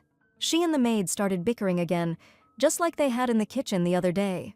To stop them, the heroine thanked them both for their concern. Riley offered to escort the girl so she could lie down and rest. And then the maid noticed that tears were streaming down Maddie's face. When asked if she was upset by the master's shouting, the heroine replied that she was crying tears of joy. The head maid, suddenly appearing nearby, asked what could possibly make someone happy who had run away from the Duke without a word, and then Maddie confessed that she hadn't thought anyone would be waiting for her. Nobody had ever waited for her before, ever. The girl never would have imagined that her not coming home could actually make someone mad. She always did whatever she wanted before, but now someone's staying up late, leaving the lights on, waiting so hard they're worried and pissed. Those words hit the servants so hard they all burst into tears. Walking up to the girl, the stable hand said that it's natural to worry when someone doesn't come back. Turning to the chef, the guy asked him to make some soup, or just give him the ingredients so he could make it for Maddie himself. And then Ivan, with tears welling up in his eyes too, declared that soup wasn't enough, and he'd grill some meat. Even though she tried to stop him, the chef bolted to the kitchen like lightning. The head maid came up to Maddie and told her that they'd always be waiting for her here. Then she asked what the girl had really been up to all these days, and if there was another guy involved. The heroine rushed to assure both maids that nothing like that had happened. Blushing slightly, she confessed that at first, she honestly thought the Duke was pulling her leg when he proposed. But after spending a few days here, she realized he was serious and that she wanted to be loved. That's why she went around gathering all her belongings and old clothes and gave them away. According to Maddie, even if she gets kicked out of this estate, she couldn't stay in this town anymore. The maids listened to these words, holding hands and not hiding their tears. Then, the head maid threw herself at the heroine, outraged that the girl would even consider leaving when his lordship cares so much for her. Ivan peeked into the room and told everyone to stop gossiping since dinner was ready. The heroine refused to eat alone and suggested they all have dinner together. The servants explained that they weren't allowed to eat in the dining room where guests are usually received, but Maddie pointed out that she's not even treated like a guest here. The boss, coming out to meet her, reminded the girl that she wasn't a guest, but family, and they'd always be waiting for her here. The stable hand offered to bring out the drinks, and Ivan jumped on that idea. Maddie was pleased that she'd managed to win over all the servants, just like she planned. The next day, a black carriage pulled up to the Duke's castle. Inside sat a dark-haired man and his pink-haired sister. Declaring that she'd be fine and would successfully carry out the Emperor's errand, the girl stepped out of the carriage. Julian was standing with the butler near the door when there was a knock. Philip opened the door, and on the threshold, the Duke saw a girl who immediately announced that it was a great honor for her to meet His Grace. The stranger introduced herself as Charlotte of the Bartolo family, and she was here by order of the Emperor, according to which she must accompany Julian Kun Lonedas to the ball. Count Bartolo's the Emperor's right-hand man, his loyal dog, and he definitely had a hand in Prince Haldan's death. And now, out of the blue, this guy sends his daughter to the Duke. Showing up at the ball with her would be like announcing an engagement, and Ulikian felt like a puppet in the Emperor's hands. Charlotte had a suitcase and asked for a room for herself and space for her 4 or 5 maids. Then the girl suggested Ulikian introduce her to the servants here. But the Duke replied that he hadn't invited a girl to the ball, especially one who clearly lacked any manners whatsoever. Saying he wasn't going anywhere with her, Ulikian told Charlotte to go back home. Just then, Maddie ran up to the Duke with a bottle of wine and knocked him off his feet. Ulikian lost his balance, and the heroine, right in front of a stunned Charlotte, kissed him on the lips. Then, wishing her darling a good morning, the girl ran into the next room, telling him to come and get her. While Charlotte was trying to process what she'd just seen, the Duke was thinking Maddie had completely lost her marbles. Turning to the uninvited guest, he announced that Charlotte was his darling and Miss Bartolo should head on home, adding that, as everyone could see, he was in the middle of a morning romp with his sweetheart. Julian took off after Maddie. The servants also scrambled to find the young mistress, completely ignoring the stunned Charlotte. In the entryway, only the butler remained with Miss Bartolo. He apologized to her, stating that since His Grace hadn't received any notice of her visit, she should probably turn around. Charlotte was deeply insulted that not only did this gutter rat named Maddie not respect her, but even the servants didn't give a damn. So, with a swift motion, she suddenly slapped Philip across the face, hard. She told him not to you dare speak to her with such disrespect, and that she was appalled that nobody in this house knew how to behave. The butler apologized to Miss Bartolo and explained they'd had a bit of a shindig at the palace last night, and the staff was still recovering. Charlotte ordered that she be immediately taken to her room, but Philip replied that the Duke had ordered otherwise, and he would not disobey his command. The girl replied that he was not only rude, but also extremely foolish to dare oppose the Emperor's command. The butler, apologizing for his rudeness, suggested that Lady Bartolo return to them on the day of the ball, as His Highness's command was precisely that, and not to take up residence in the duchy. Hearing this, she completely lost her temper and struck Philip again, this time so hard that his monocle flew off his face. Charlotte raised her hand to strike the servant again, but she was stopped by Maddie, who suddenly appeared from behind. Grabbing the girl's arm, the heroine, while removing her glove, informed her that Philip had a granddaughter her age at home. With these words, Maddie threw the glove in Charlotte's face. To her question about what that was, the heroine laughingly replied that she had challenged her to a duel, just as her etiquette instructor had taught her. Bartolo tried to break free from Maddie's firm grip, but she was not going to let go, and a maid rushed to her mistress's aid. Without a second thought, the heroine kicked her in the stomach.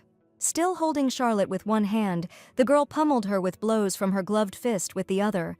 Bartolo begged her to let go, saying it hurt, but Maddie complained it hurt her that she wouldn't accept her duel. Turning to Philip, she asked if women could even fight duels, and the butler said it wasn't unheard of. Maddie collapsed to the floor, still gripping Charlotte's hand, and started dramatically whining about her refusal. Fed up, Bartolo suddenly agreed to the duel, just to get Maddie to release her. Maddie immediately, unable to hide her joy, unclenched her fingers. The marks from her iron grip remained as a bright red blotch on Charlotte's wrist. When the girl saw that, her eyes went bloodshot. She lunged at the heroine and punched her square in the face. Maddie stumbled back, but then turned to Charlotte and gave her a sly, knowing grin right in the eyes. Just then, the Duke burst in, outraged at what Maddie was pulling. Charlotte was thrilled he'd witnessed that lowlife's trashy behavior. She raised her hand to show the Duke what that woman did to her wrist, but he ignored her and rushed right past. Julian bolted to his bride-to-be, hugging her and asking if she was hurt, and Maddie tearfully declared that her heart ached because that lady roughed up Philip and refused her duel. Charlotte shot back, calling her a lunatic and claiming she not only squeezed her hand, but also attacked her servants. Turning to her, Julian asked if she really hit his butler, who was like family to him, as well as his one and only sweetheart. Charlotte started making excuses, claiming they were trying to force her to leave. But according to the Duke, the butler did nothing wrong. He was just carrying out his master's wishes, who doesn't want Miss Bartolo in his house. On top of everything, she attacked his beloved, and that's the same as insulting the Duke himself. Charlotte was outraged that he dared disobey the Emperor's orders, and she asked if he remembered who her father was. In response, Julian reminded her that the Grand Duke himself stood before her, and if she really wanted to get into the ball, she could try waiting for him outside the palace at night. Maddie apologized to her fiancé, asked him to let her go, and walking up to Charlotte, reminded her that she'd accepted her challenge to a duel. Before the girl could even react, the heroine raised her hand high above her and smacked her right across the face with everything she had. Losing her balance, Charlotte wobbled and collapsed unconscious onto the floor. 20 minutes earlier, the Duke had gone out into the garden after Maddie, trying to find her. He couldn't wrap his head around how she could just knock him off his feet like that and kiss him right in front of a stranger. Julian was planning to tell the heroine that she shouldn't kiss him unless it was absolutely necessary. Suddenly, Maddie's hand appeared from behind the bushes, and she yanked the Duke toward her. She warned him that she was about to head back to the estate and have a little disagreement with that sweet little lady, and Julian was supposed to go in a little later and, like a true prince, stand up for his fiancée. But first, the Duke wanted to hear her explanation for her disappearing act. Maddie found it amusing that he was getting worked up about her not being home overnight, but Julian thought it was more about trust, because without it, he couldn't be sure she wouldn't ditch him. He wanted her to let him know when she was leaving, and if possible, also where she was headed. According to Maddie, if she ever disappeared again, and the jewels were still there, he could relax. After all, if she decided to run, she'd definitely grab everything valuable he owned. When he asked what he should do and how he should look for her if she disappeared for a while, she told him he'd just have to wait. She'd come back to him of her own accord eventually. Stepping out of the bushes, the girl reminded Julian that he needed to get back to the estate soon and act like a proper prince. And now, even though Maddie promised to just have a little tiff with Charlotte, the latter ended up unconscious on the floor. The Duke pulled the heroine into another room and demanded to know why, of all the people in the world, she chose to smack Lady Bartolo. She tried to justify her actions by saying she was just following the rules of the duel. But that excuse didn't sit right with Julian at all, because Maddie's playing a dangerous game, one that could get her killed. She kept insisting she just wanted to tease Charlotte a little, and everything else was an accident. Then, out of nowhere, she suggested the Duke just go to the ball with Lady Bartolo, thinking that would solve everything. She didn't see anything wrong with obeying the Emperor's orders. Julian reminded Maddie that he'd already announced their engagement to everyone. Even so, she still thought it would be the best way to handle the situation. Looking at her, the Duke couldn't figure out why, after everything she'd told him, she was suddenly acting like they were strangers. Turning on his heel, Julian headed out of the room to talk to the Emperor himself. The Duke decided to tell His Highness that Maddie's the only one he loves, and he won't be going to the ball with Charlotte. The heroine backed his play, but before he left, she asked if he was keeping any secrets from her. Like, was Julian hiding some other woman? She needed to know everything up front so she could be prepared. Without missing a beat, the Duke instantly replied that he wasn't hiding anything like that. Getting his answer, Maddie smiled and started ushering Julian out the door. As she saw him off, the girl wished the Duke a safe return. But in that moment, she was really thinking about Astrid, who clearly knew how to say things that could really get under someone's skin. When Julian arrived at the palace, the Emperor granted him an audience. Although the young man had to wait about 2 hours, and they didn't even offer him a coffee or anything. Still, getting a one-on-one with the Emperor turned out to be way easier than he thought. When Julian entered the audience hall, the Emperor greeted him with a smile. Meanwhile, the heroine went over to Philip to see if his face was okay. The butler was stoked that Lady Maddie came to check on him. Kneeling down next to him, she told him to stop calling her Lady and just use her name. Philip noticed she was holding something and asked what it was. Turns out Maddie had brought 2 eggs, one for him and one for herself. She said cold eggs are good as a compress for bruises. Looking closely at her, Philip asked how she knew he had a granddaughter Charlotte's age. Maddie said she just guessed based on his age, but if she was wrong and he'd never been married, she was happy to apologize. Chuckling, the butler explained that he was married, and all his kids are living with their own families now. The heroine asked Philip if she could ask him something, and he told her to go right ahead. But the question that followed, about whether the Grand Duke had another woman besides her, totally caught the butler off guard. With tears in her eyes, the girl whined that she couldn't shake the feeling Julian had someone else, and if the Duke was going to dump her, she'd rather know now. But Philip was ready to swear on his life that his master didn't have anyone but her.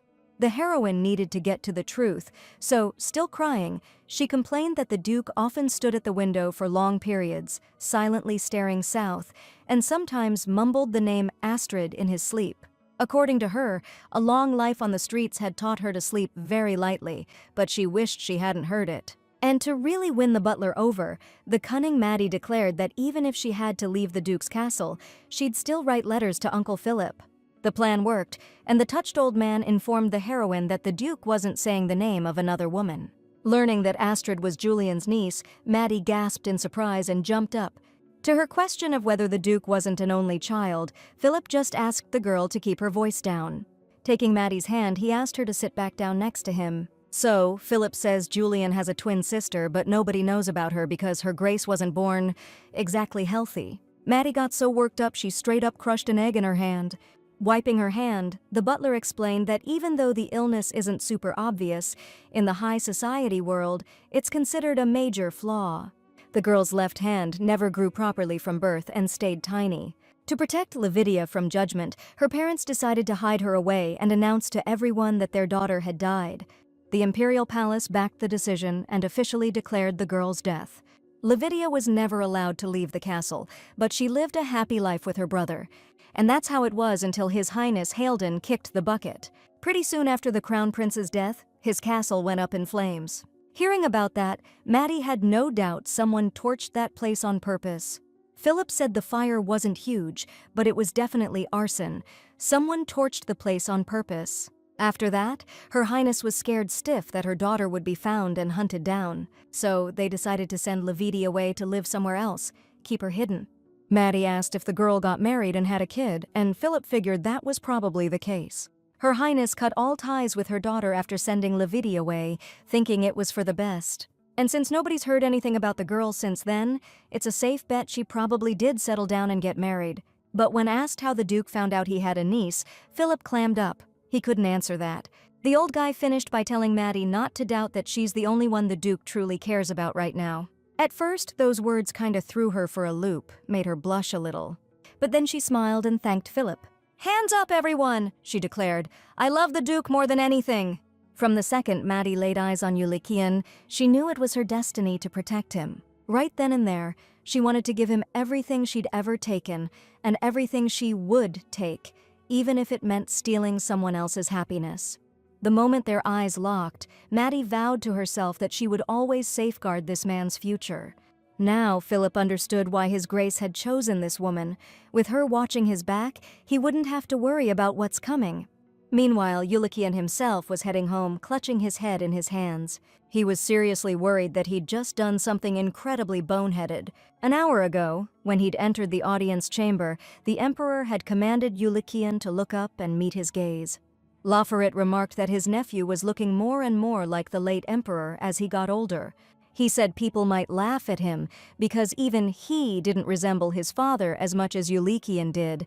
The Duke knew that right after his uncle snatched the throne, he executed anyone who said the new emperor didn't resemble his father. The fact that Lafarit looked more like his mother than Halden fueled constant gossip throughout the empire. Because of his insecurity about it, the first thing he did after taking the throne was eliminate all sources of those rumors, even his own mother, the Dowager Empress. It was hard to believe that the old woman who could barely move on her own managed to hang herself. The Duke decided to get straight to the point and asked if it was true that His Majesty was throwing a ball. According to the Emperor, it's a birthday celebration for his daughter, Millie, and Julian, as her brother, is expected to attend. The Duke replied that he would, of course, accept the invitation. However, he already has a lover, and therefore can't attend the ball with Lady Bartolo, whom his uncle picked out for him. Lafarit, however, couldn't accept that Julian would risk his dukedom for some low-born nobody from the wrong side of the tracks, and his nephew's words about just wanting a quiet, peaceful life with his family only made the Emperor laugh. He found it mind-blowing that Julian dreamt of a peaceful life, yet brought a mutt into his house. The Duke clenched his fists, trying to convince himself that he should have seen this coming. But he decided now was the time to be as bold as Maddie, and declared that no matter what, his feelings for that girl wouldn't change. Smirking, the Emperor asked if he knew what marrying a girl with no name could mean for a duke. Julian replied that he was in love not as a duke, but as a man, and if his father were alive, he'd support his genuine feelings. After that, the Duke gave the Emperor a long speech about how he already missed Maddie, how he wanted to grow old with her, and have kids who looked like her. Unable to take it anymore, Laphrodite ordered Julian to cut it out. The Emperor was tired of hearing about love, the sincerity of which he promised to test later, and told his nephew to leave. As the guards dragged the Duke out the door, he kept shouting that his uncle had to understand his feelings. With tears in his eyes, he begged Laphrodite to let him love Maddie. Even though the Duke knew it looked ridiculous, he was sure the gossip would die down now, and all that was left was to deal with the ball. When he got back to the castle, he couldn't find Maddie anywhere. Riley told His Grace that she'd gone out somewhere after noon, and the fact that she hadn't told him again really ticked Julian off. Meanwhile, our girl headed to Knox to find out what he'd managed to dig up in the last 3 days. Her buddy was a little thrown by the fact that Maddie was wearing men's clothes for some reason. She explained that the Duke had heard rumors that she and Knox were an item, and even though she denied it, giving them more fuel for the fire wasn't the smartest move. When he asked if she'd told His Grace that he was just her assistant, Maddie said no. Knox facepalmed, not understanding why this crazy woman hadn't done that. But she couldn't wrap her head around why he was so worked up about it. After all, she'd already found the ones spreading the lies and taken care of them. Besides, according to Maddie, His Grace is better off not knowing her personal life isn't as messy as he thinks. The Duke's a little naive about all this, and it'll seem way more believable if he stays in the dark. But Knox thought that reason was so dumb, he started yelling about how much he hates Maddie and what a terrible person she is. The heroine cut him off sharply and told him to spill the beans about Montenegrin. Knox managed to find out that Montenegrin was one of the only relatives who still talked to Ulikian. The rest completely cut ties after the crown prince and his wife died, because nobody wanted to go against the emperor. Knox thought that kind of compassion was too weird, so he dug a little deeper and found out the count's family was on the verge of bankruptcy. Montenegrin blew all his money on bets, and his wife kept spending insane amounts on top of that. But then, out of nowhere, the family's finances turned around. They say the Countess's mother left a fortune to her son-in-law, who she adored. But Maddie knew that couldn't be true. The Count was cheating on his wife with a track worker, and the Countess was having an affair with a bodyguard. When asked how she found out about all this, she said that Knight used to come play cards and wouldn't shut his trap. The guy blabbed a lot about his thing with the noblewoman, and Maddie didn't think much of it then, but now it all clicks. All that's left is to figure out who actually covered the Earl's debts, but no matter how hard Knox tried, he couldn't find the source. There were only a handful of people in the country who could cough up that kind of cash, and they're all in the Emperor's inner circle. Now all that's left is to put the screws to the Montenegrin couple separately, make the Emperor think they're useless, and then the Earl can't resist Julian's marriage. Knox figured that since Maddie's doing all this just to marry the Duke, she must really be head over heels for him. The girl smiled and said that's exactly how it is. Tossing Knox a gold coin, she told him to get decked out like a high roller and head to the racetrack. There, the guy's gotta place bets and win big, enough to get Montenegrin to notice him for sure. Then Knox needs to get in good with the Earl, teach him the secrets to betting, let him win a few times, and then drag him to the underground gambling scene. The guy couldn't figure out why Maddie was so damn sure things would work out. But the girl had no doubt that a gambling addict, once he's tasted the thrill, won't stop until he loses everything. The anticipation of hustling that aristocrat out of his cash definitely put a gleam in Knox's eyes. 2 days later, the ball celebrating Princess Millie's birthday was held. Not even waiting for her carriage to pull up to the entrance, Charlotte hopped out and bolted toward the palace. She was still hoping to be Julian's partner, but he went against the Emperor's wishes and didn't even stop to say hello. On top of that, the girl's brother, who'd actually lured her here, was stuck working late himself. Charlotte picked up the pace, hoping to catch the Duke at least at the entrance and try to go into the palace with him. But when the girl reached Julian's carriage, Maddie unexpectedly stepped out, someone she never thought she'd see there. The Duke embraced his fiancée, and she whispered that she already wanted to ditch this whole thing, but he pointed out that would get her in serious trouble. Charlotte clenched her fists, glaring at the heroine. Showing up to a ball in a dress that flashy when the princess is supposed to be the star? In her opinion, that was just plain dumb. But she quickly pushed those thoughts aside. Right now, getting into the palace with the Duke was all that mattered. So, acting like nothing was wrong, Charlotte walked up to him, faking excitement that they'd arrived at the same time, and suggested they head inside. Julian acted all surprised that Lady Bartolo was waiting for him. After all, he hadn't agreed to that. Maddie was his partner for the ball.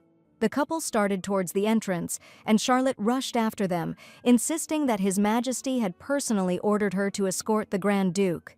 Turning around, Julian repeated that Maddie was his partner, and if she insisted, she could walk next to them. Walking into the ball next to some nobody? According to Charlotte, that was an insult not just to her, but to the entire Bartolo family. Julian shot back, reminding her that he was the Grand Duke and the Emperor's only nephew, and she, just some count's daughter, dared to be rude to him.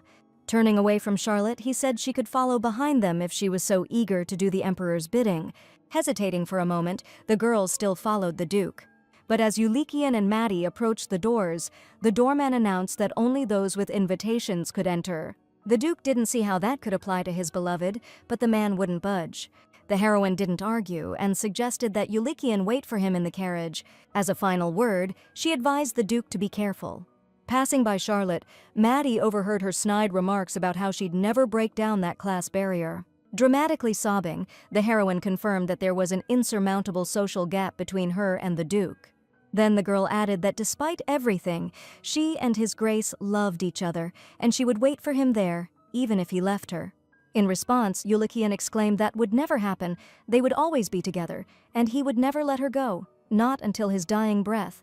After that, he embraced the girl, their lips drawing closer, about to lock in a kiss. But Charlotte grabbed the Duke's arm and dragged him toward the palace entrance. Julian promised Maddie he wouldn't even look at anyone else at the ball and would be right back. Passing nobles noticed the beautiful girl standing there all alone. They realized this was the slum girl, the Duke's bride-to-be, and the whole scene struck them as incredibly romantic. Hearing them talk about it, Maddie subtly smirked, pleased with herself. Meanwhile, the Duke, entering the hall with Charlotte, immediately ditched his companion. Julian refused everything the waiters offered him. Noticing this, the nobles started whispering that the Duke was upset because his lady wasn't allowed in without an invite. They were amazed at how strong His Grace's love was, that he was willing to turn his back on the Bartolo family. Julian stood a little apart from everyone when his cousin, the Emperor's daughter, Millie Paragon Londres, approached him. The Duke wished his sister a happy birthday, and she thanked him for remembering. After that, they both stood in awkward silence for a moment. Finally, Millie, gathering her courage, announced that she had to go. The girl ran off, leaving the Duke standing alone by the window again. When she ran up to her parents, the Emperor asked if she'd spoken with her cousin. Millie said Julian didn't look too good today, like he was really worn out about something. Since the girl was bummed about the meeting with her brother after so long, Laphrodite promised his daughter he'd set up another meeting for them soon. Meanwhile, the Empress led Millie to greet the other guests who had come to wish her a happy birthday. Laphrodite, however, was left wondering if Julian was really serious about this, if he was willing to push things this far. Even though everyone there thought the Duke was super bummed out, he was actually hiding a smile under his hand. Maddie was right. After this ball, nobody's going to be talking about the princess or Charlotte showing up with the Duke on her arm for her debut. The only thing the aristocrats will be gossiping about is their love story, which is going to get wilder with every retelling. Okay, so maybe Maddie was laying it on a little thick, but she definitely stirred up some drama in the palace. Just then, Julian was told that some dude grabbed the girl who arrived with His Highness and wouldn't let her go. Hearing that, the Duke bolted to find Maddie. But when he ran outside, he saw the girl beating the crap out of some guy. Julian's first thought was, this dude might actually die. But then, the guy suddenly stood up straight and grabbed the heroine's arm, stopping her from landing another punch. The stranger was suddenly all shocked that Maddie was alive, but she had no clue who he was. The guy just kept holding her hand, thanking God she was alive. He pressed her palm against his cheek, calling her Jan, saying he always knew she'd come back to him. This stranger just kept rambling about how much he suffered without her, while Maddie was trying to break free from his grip, but no luck. When she asked for like the 100th time what the heck was going on and who he was, the guy said he was Lambda. Suddenly, some weird, unfamiliar memories flashed through her mind, a boy waving at her. Just then, Julian rushed over, grabbed Maddie's hand, and told the creep to let her go. The guy just kept calling her Yan. The Duke was completely enraged that he dared to make eyes at his beloved. He wasn't gonna let something like this slide again, even if it was a mistake, but he'd let him live this time. Telling him to scram, Julian put his arm around Maddie, and they headed towards the carriage. The heroine glanced back, surprised, and the stranger called her by the wrong name again. Grinning, he begged Yan to come back to him. Already in the carriage, Maddie wondered who that could have been, but Ulikian felt like he should be asking her that question. Her anger was brewing, but the heroine was amused. However, the Duke reminded the girl about her promise to keep everything under control. Maddie suggested Ulikian get the story straight from the start and repeated that she had no idea who that guy was. She escorted the Duke into the palace and was heading back to the carriage when that stranger suddenly grabbed her arm. Judging by the fact that he got out of his carriage alone, without any attendants, you could guess he wasn't nobility. Noticing the look on the Duke's face as he listened to her, Maddie figured he didn't believe her. In response, Ulikian declared that he couldn't trust someone who was constantly deceiving him. The heroine couldn't argue with that, so, acknowledging he was right, she just silently turned away. Looking out the window, the Duke was thinking about how many other guys were mixed up in Maddie's life. He couldn't just sit around, he had to find out more about her past. At that moment, the heroine was thinking about how Julian could act so righteous when he was hiding the fact that he had a sister and niece from her. However, she was dead set on getting the Duke to come clean, and it was only a matter of time. A week later, Maddie went back to the slums to meet with Knox. Right from the doorway, dressed in men's clothes, the girl asked her buddy how the investigation on Montenegro was going. Knox was beat since he'd spent the whole day gambling again. According to him, the Count was an incredibly bad player. He even managed to lose his betting slip last time. As for the knight who's seeing the Countess, the rumors have spread so much that he can't even transfer to another order, and he's about to get canned. Maddie praised Knox for the excellent job he'd done and declared that it was time to drop another bombshell. Spotting that she'd changed, the guy asked her where she was headed. She told him she had some things to take care of for her sweet, sweet boyfriend. Then, like a light bulb went off, Maddie asked Knox if he knew anyone named Lambda, like a snake with black hair and red eyes. She said she ran into this dude near the palace and he was acting like they were old pals. Knox figured there was only one explanation for that. The guy's either Imperial security or some kind of foreign cop. As she stepped outside, that weird memory popped back into her head. But no matter how hard she tried, she couldn't picture anyone who fit that description. She didn't have time to sweat the small stuff, so she just shook it off. Hitching up her long skirt, she headed toward Astrid's place. Last time Maddie came here, she didn't get a chance to properly investigate. A little girl came out of the house and gave the heroine, disguised as a beggar, some bread. There was no doubt about it. The child with the silver hair and blue eyes had the blood of the Londonist family running through her veins. Julian thought he'd hidden them well, of course, but Maddie couldn't resist digging a little deeper. After thoroughly examining everything, from their diet to the color of their clothes, the heroine realized one thing. If things keep going like this, Julian's beloved niece could become his undoing. And since Maddie hated dealing with messes like that, she decided to take care of everything ahead of time. She managed to find out that after Crocton checked Astrid's condition, he met with the one-eyed man who was tailing Maddie. After handing over the detailed information, Vinyl got a hefty reward. Since the maid leaves every weekend, he must be selling information every week.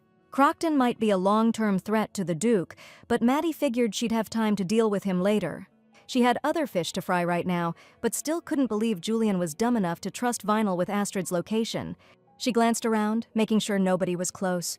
Clicking the heel of her shoe, Maddie pulled out a lockpick. The door clicked open easy as pie, and she thought how stupid it was to be so careless with such a vital secret. As Maddie stepped inside the house, a man's shadow fell across her feet. She never expected she wouldn't be the only visitor here tonight. Meanwhile, a cloaked figure approached one of the doors in the slums. The man knocked and a shuffling old guy opened up, asking what he could do for him. That old man disguise was just one of the many ways Knox liked to hide his true self. Some guy told me to come here for info, but I wasn't expecting someone so seasoned. The old man said he just takes requests, so the guy tells him he needs dirt on someone. He throws a bag of gold on the table, promising to double it if the info is good. Knox, in disguise, asks for a name, practically drooling over the shiny coins. But the next thing the guy says makes him freeze. The client wants the full story on a girl named Maddie, better known as the Duke's companion. Knox, still in disguise, apologizes and asks what his connection is to this girl. Throwing back his hood, Ulikian introduces himself as Maddie's fiancé, saying that as much as he loves her, he had to resort to this pathetic method to learn about her past. The old man got so flustered the coin slipped through his fingers, and the Duke asked if he was all right. Composing himself, Knox replied that their organization would do everything possible to fulfill the request. But he wanted to know, would the Duke call off the engagement if he found out his bride was a thief, obsessed with money, and drank booze like it was water? Seeing the surprise on Ulikian's face, Knox decided to explain himself and try to smooth things over.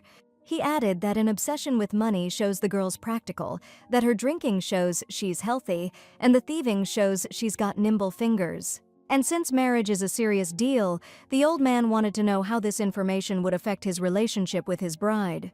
Ulikian realized that this guy hadn't just dressed up as an old man, but he clearly knew Maddie personally.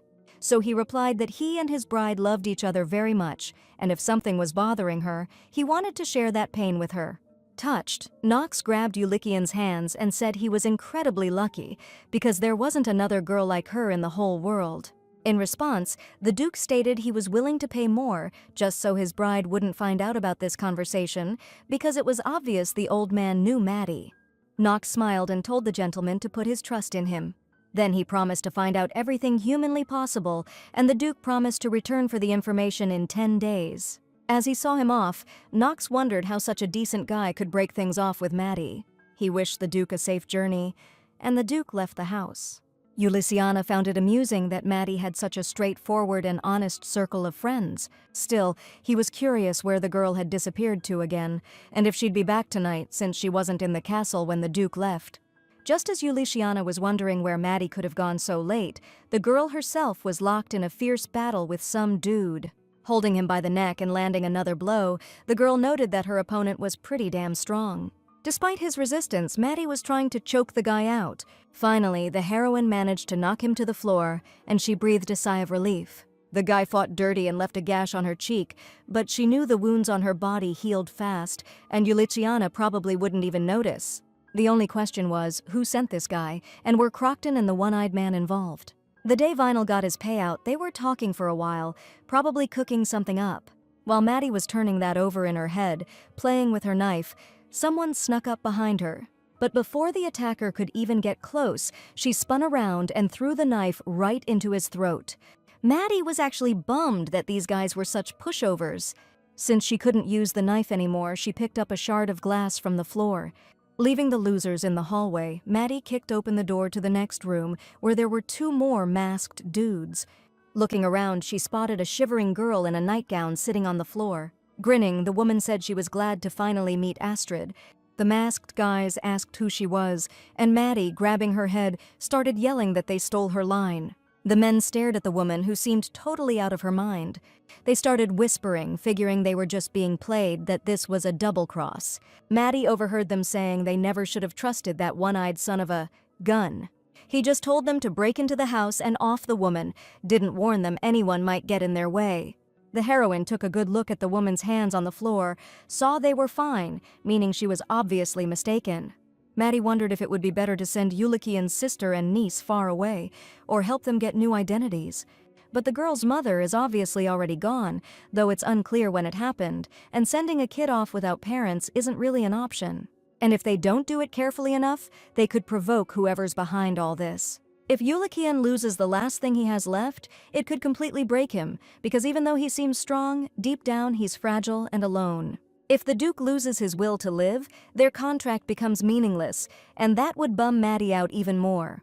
So, waving to the girl, the heroine, calling her Astrid, said she reminded her of someone she knew. Maddie told her not to be scared and said she was here to help. She asked the little girl to come to her, promising to be like a mom to her. But the woman sitting next to her, held back by the hitmen, started yelling that she was the girl's mother.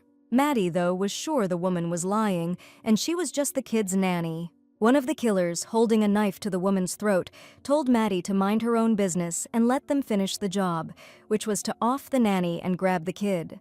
The hero thanked the hitman for spilling the whole plan, even though she hadn't even asked him about it yet.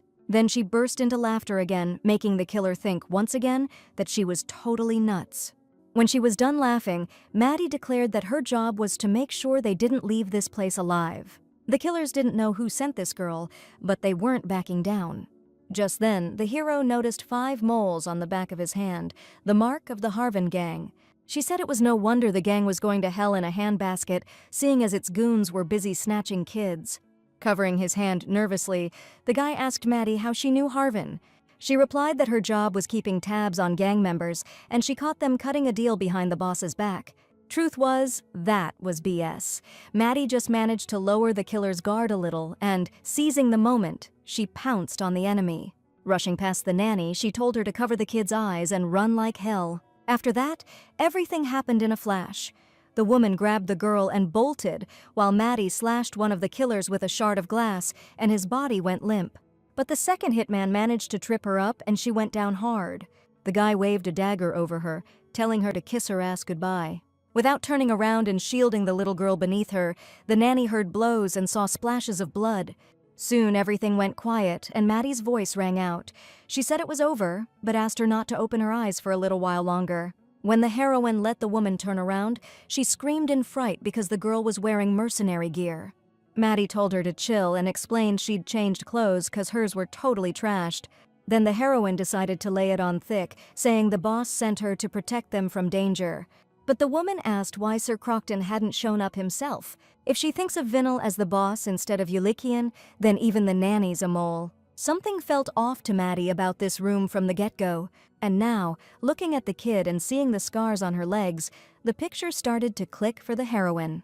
When the woman asked if Sir Crocton sent the girl to make sure everything was going according to plan before showing up himself, Maddie realized she knew about the attack. The nanny was confused, wondering if there'd been a mix-up, because she was told no matter what, never to leave the house.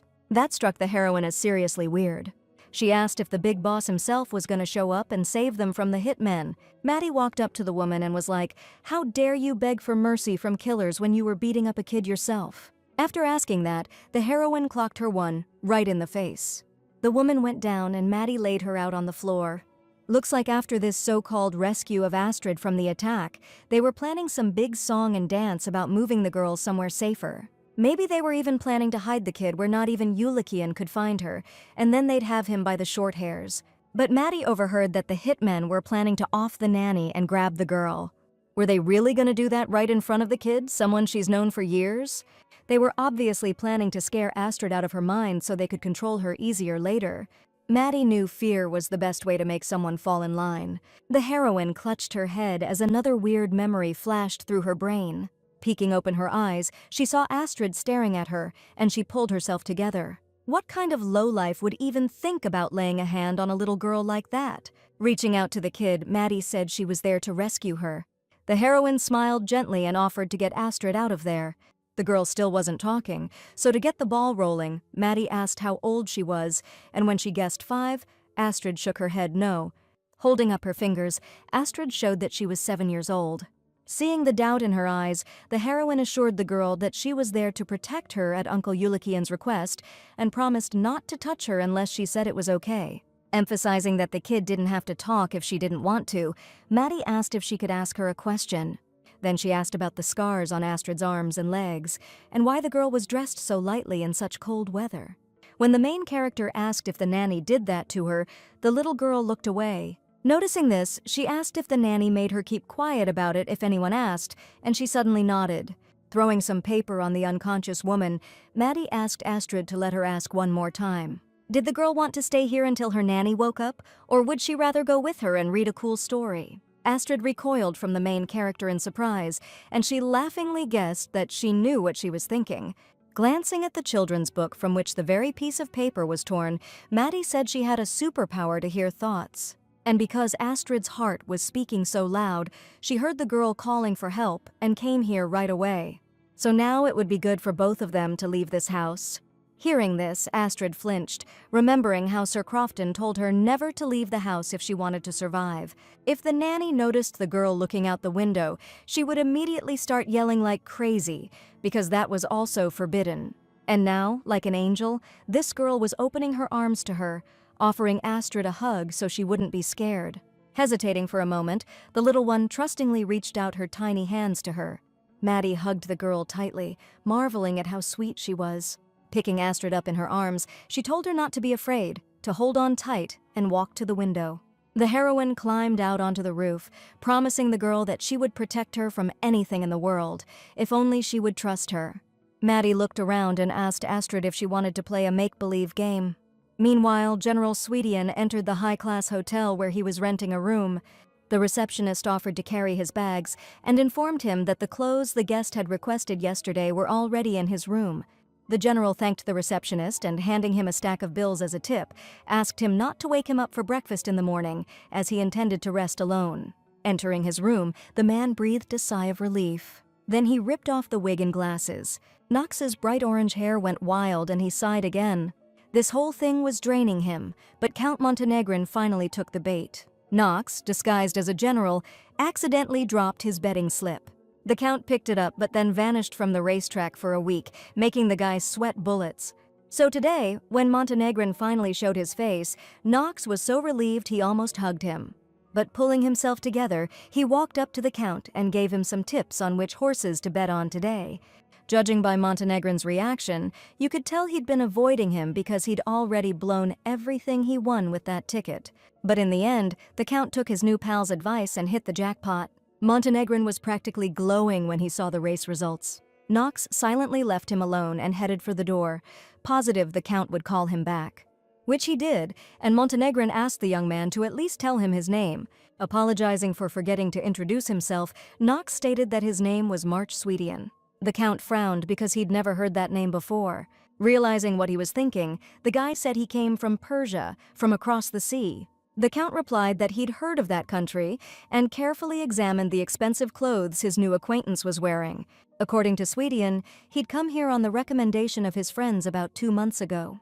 When the Count asked if the young man liked horse racing, he replied that he was generally into betting. Then Swedian told him how he'd lost his ticket last time and asked if Mr. Montenegrin had happened to find it. Looking visibly nervous, the Count replied that he'd left right after him that day because, truth be told, his wife had made him spend all that money on their daughter's birthday. Swedian just smirked and said he wasn't sweating it. The winnings were chump change anyway. The Count figured that kind of cash could buy a vacation home, but the general said whoever found the ticket probably put it to good use. Besides, it's pocket-lint to him. He always wins. Knox knew Montenegrin would definitely be grilling his mistress at the racetrack about this Swedian guy.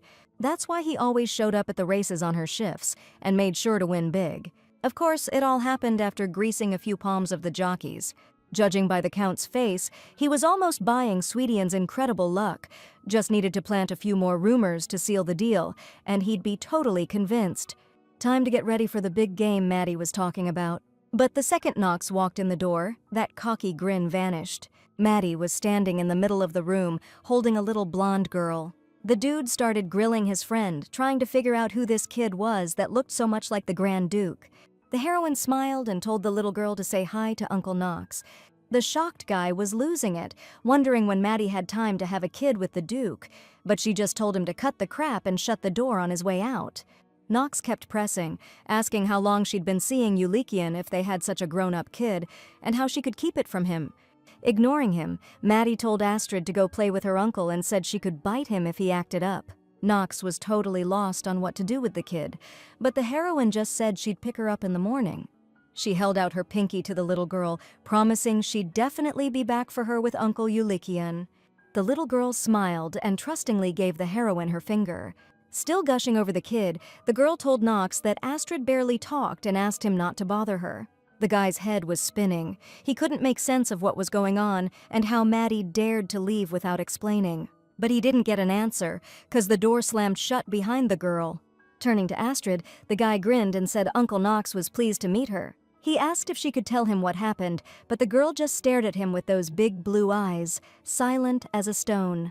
Ulikian was in his office, sorting through paperwork. The last few weeks, he'd been so distracted thinking about Maddie, he couldn't focus on work, and it had piled up big time. Maddie, trying to sound flippant, told him he should just quit his job and let the city rot under a useless ruler. But Ulikian's father taught him that they were born into nobility to do good and be responsible for many lives. Back then, the boy didn't understand what to do if that burden got too heavy, especially when even taking care of his puppy felt hard. Halden patted his son on the head and replied that life is tough and every life is equally precious, whether it's a person or a puppy. His father explained that being a prince was a job too. He said ruling the country was a responsibility for both him and Grandpa Julian. They're obligated to protect their people and make them happy. Remembering his father's words and looking at the stacks of documents on his desk, the Duke figured he was in for another sleepless night. On top of everything else, he was still bugged that Maddie had vanished again. Philip entered the study with a cup of tea for his lordship. Before Julian could even speak to the butler, he announced, without being asked, that the lady hadn't returned yet. According to Philip, this was the 49th time the master had asked about Maddie, just one more to hit the big 5-0. He suggested the Duke get some rest, since there wasn't anything urgent, but he, as if he didn't hear him, started fretting about why Maddie doesn't tell him when and for how long she's leaving. She promised him she'd stay by his side forever after all, and now Julian doesn't understand what those words meant if she keeps disappearing like this.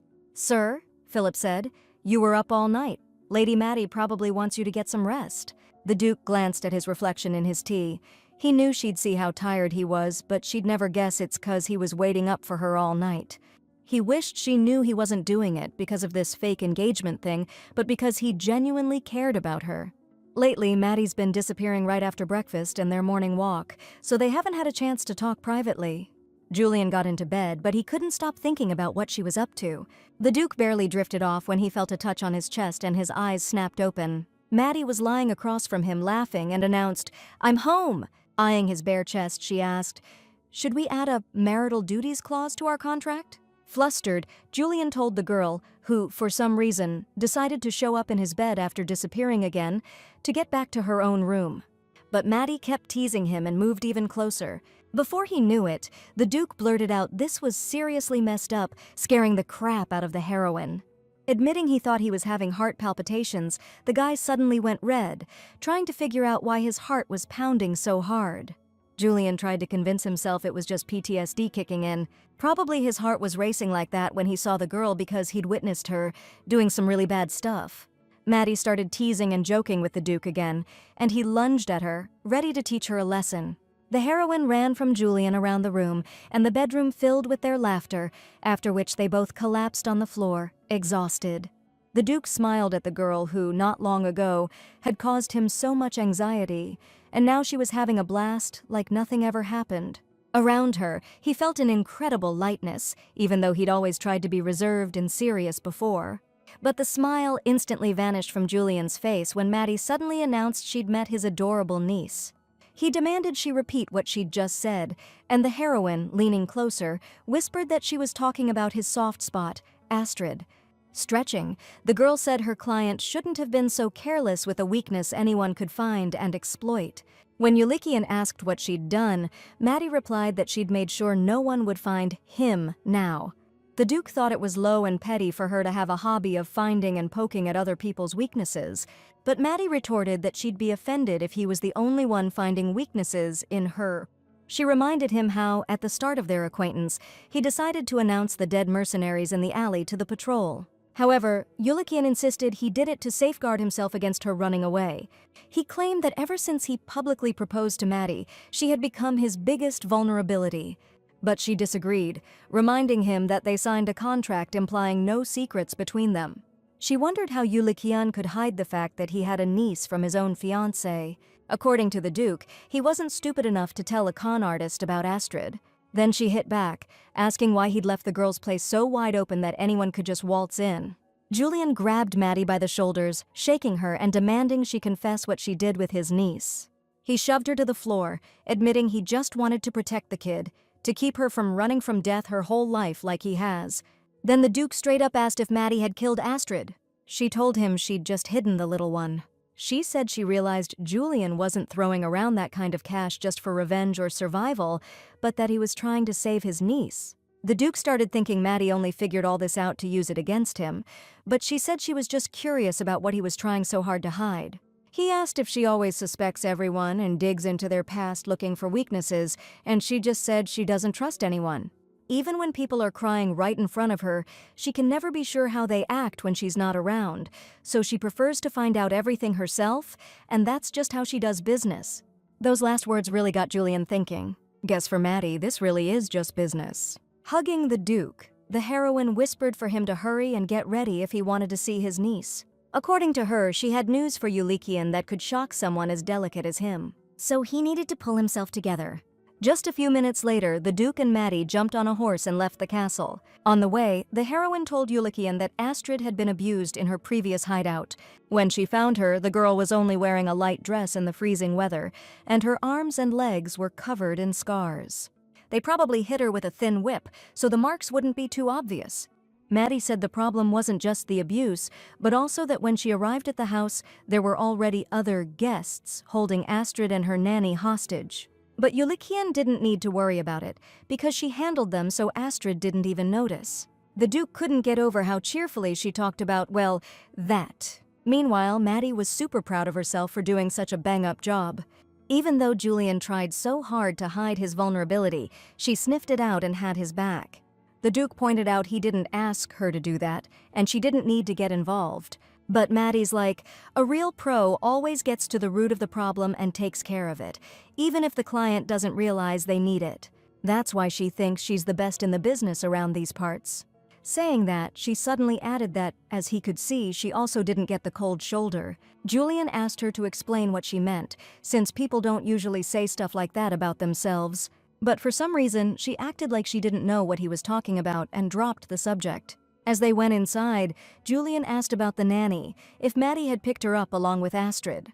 In a totally calm voice, she just said the woman was probably dead. When the Duke asked if she was responsible, Maddie said she had no reason to ice the nanny, and Crocton probably took care of it himself. Julian couldn't believe it, since Crocton hired the woman in the first place, and even knowing about Astrid's bruises, he wouldn't just off her in a fit of rage. The heroine called the Duke an idiot if he still trusted his so-called friend. Crocton did hire the nanny himself, but when the mercenaries broke into the house, she didn't try to escape with Astrid. The woman just sat there waiting for Vinyl to show up and save her. A nanny's first job is to protect the kid, but for some reason, she just sat on her butt waiting for a guy who visits once a week. But the really juicy stuff Maddie found out when she grilled one of the mercs and got the meetup spot with the guy who ordered the hit. The heroine smirked and asked if Julian could guess who she ran into when she showed up there, pretending to be a merc looking for his payday. And even though the Duke didn't say anything, his face made it clear he knew exactly what was up. Last night, standing on the roof with Astrid in her arms, the hero suggested a game to the little girl. The kid had to pretend to be sad and act like she was being held by a scary kidnapper. The girl obediently followed Maddie's advice, who immediately admired her incredible acting skills.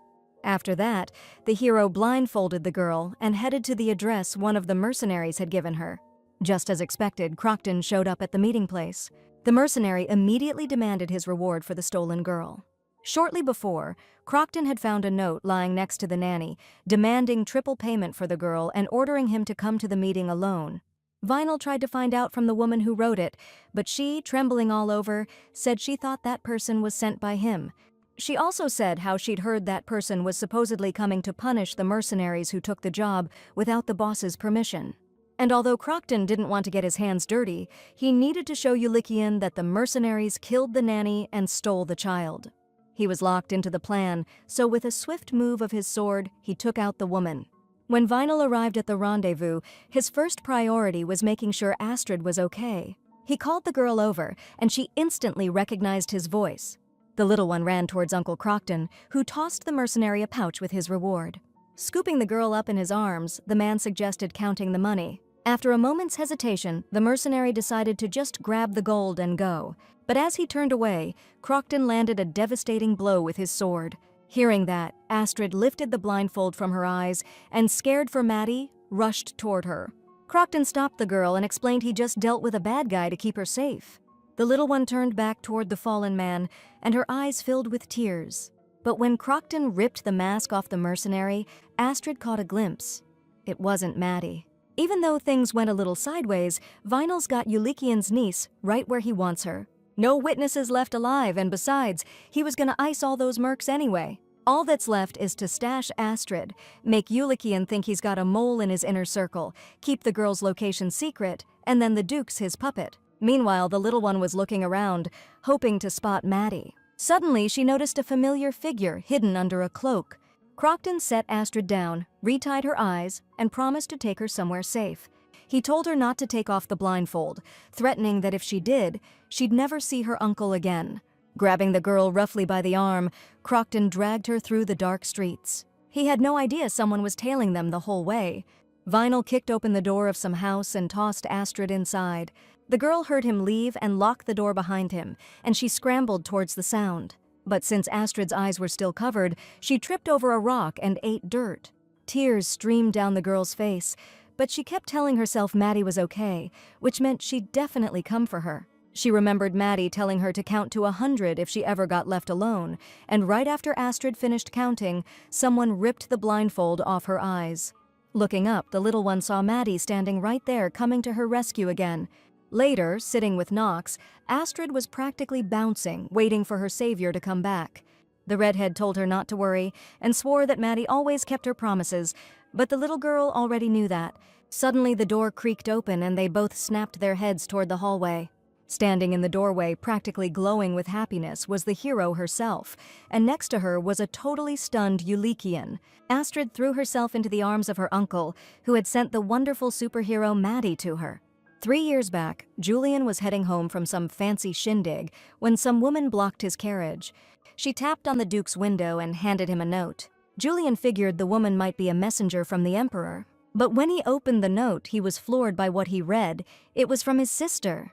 Lavidia wrote that she had a 4-year-old daughter named Astrid and was in mortal danger. His sister begged him to save the girl, who hadn't spoken a word since witnessing her father's death. The Duke threw open the carriage door, realizing that Lavidia herself was standing before him. The day the Crown Prince's castle went up in flames, Julian's twin sister had vanished without a trace.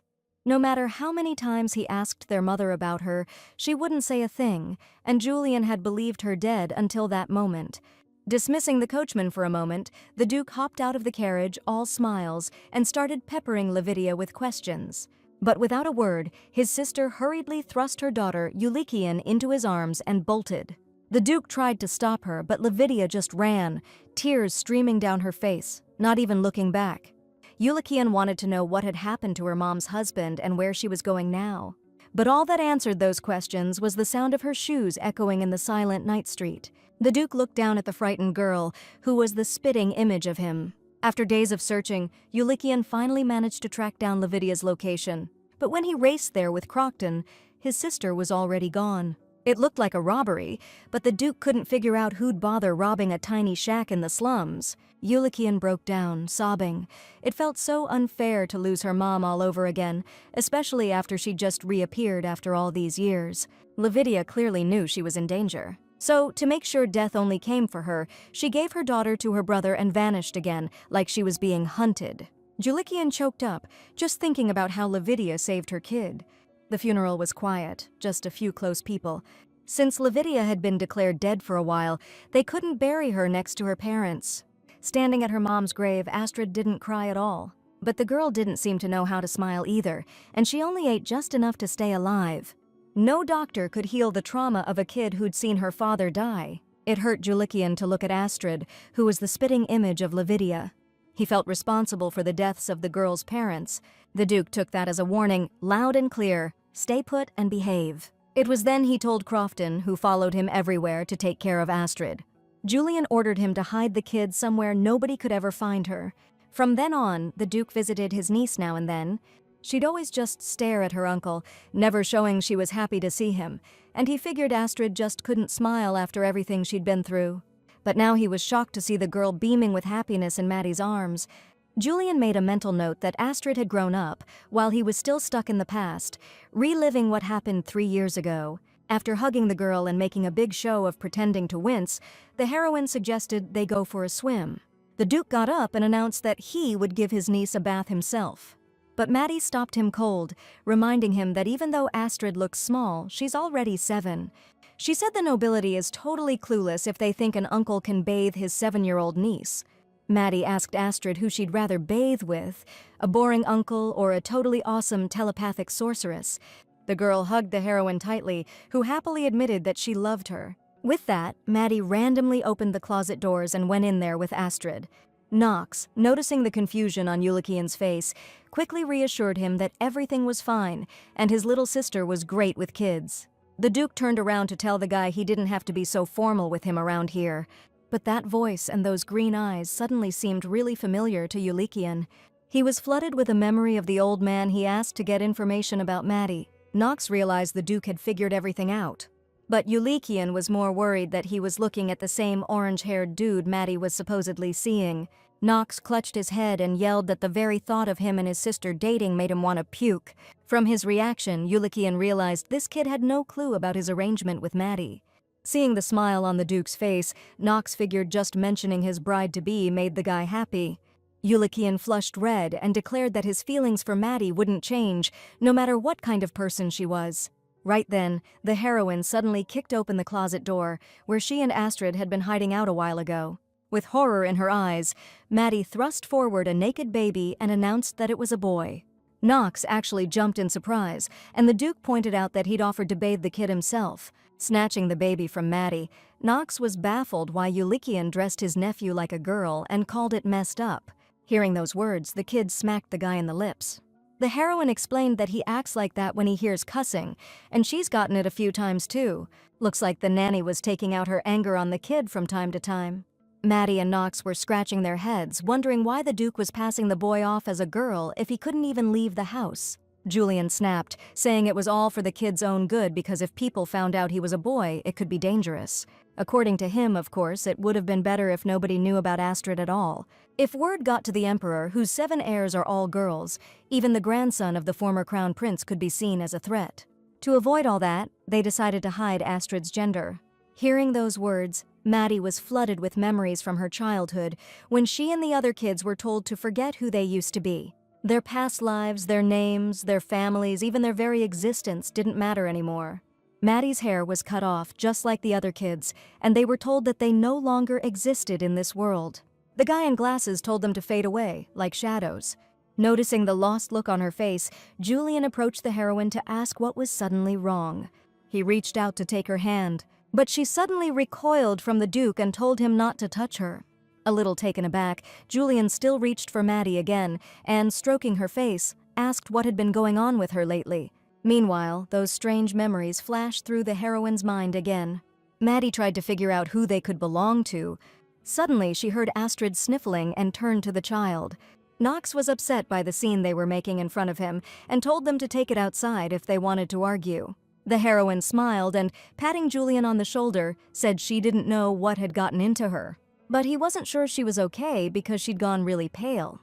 Maddie apologized for pulling away, saying she suddenly felt the difference in their social standing. While Julian tried to tell her that wasn't what he meant at all, she found a hidden button on the cabinet door. She pressed it and suggested the Duke come inside, like Knox told her to, so they could talk in private. Julian followed her down a long hallway lined with endless doors on either side. On the way, Maddie admitted she totally forgot to tell him about someone she was super grateful to. Heading down into the basement, she explained about this rich old widow, Lady Alma, who hates company, never leaves her house, but was kind enough to let them use this place. Julian thought Maddie was just trying to change the subject, and then she announced she was going to introduce him to this woman. According to Maddie, this is the person she's really thankful for. The Duke asked if it was okay to introduce someone so important to her fake fiancé. Besides, he reminded her, they were discussing something pretty serious. Maddie, though, was totally ignoring him, kept walking, and just told Julian to act like they were a couple. She stopped at the door, ready to head inside, and the Duke, catching up, was trying to catch his breath. He was lost, because just a little while ago Maddie was acting super weird, and now she suddenly wants to introduce him to someone important to her. Maybe she's just dodging that conversation, though Julian wasn't expecting her to open up to him that easily anyway. He was hoping that if anything happened, Maddie would ask him for help, even though their relationship started in such a bizarre way. Hoping he didn't look too rough and that Lady Alma wouldn't be put off, he figured the girl was finally starting to trust him if she was introducing him to someone so important. Suddenly, an old woman with a cane popped out from behind the door and asked if he was really going to marry Maddie. Julian introduced himself to Lady Alma and said it was an honor to meet her. The woman immediately asked if the Duke loved Maddie. Not understanding what surprised him so much, she repeated her question. The old woman shook her head, annoyed, not understanding how a man about to get married couldn't answer such a simple question. Julian felt embarrassed, thinking about how easily Maddie always said she loved him. Sometimes he almost believes she actually means it. Thinking about it, the Duke smiled genuinely and declared that he loved her. The old woman stared intently, squinting one eye.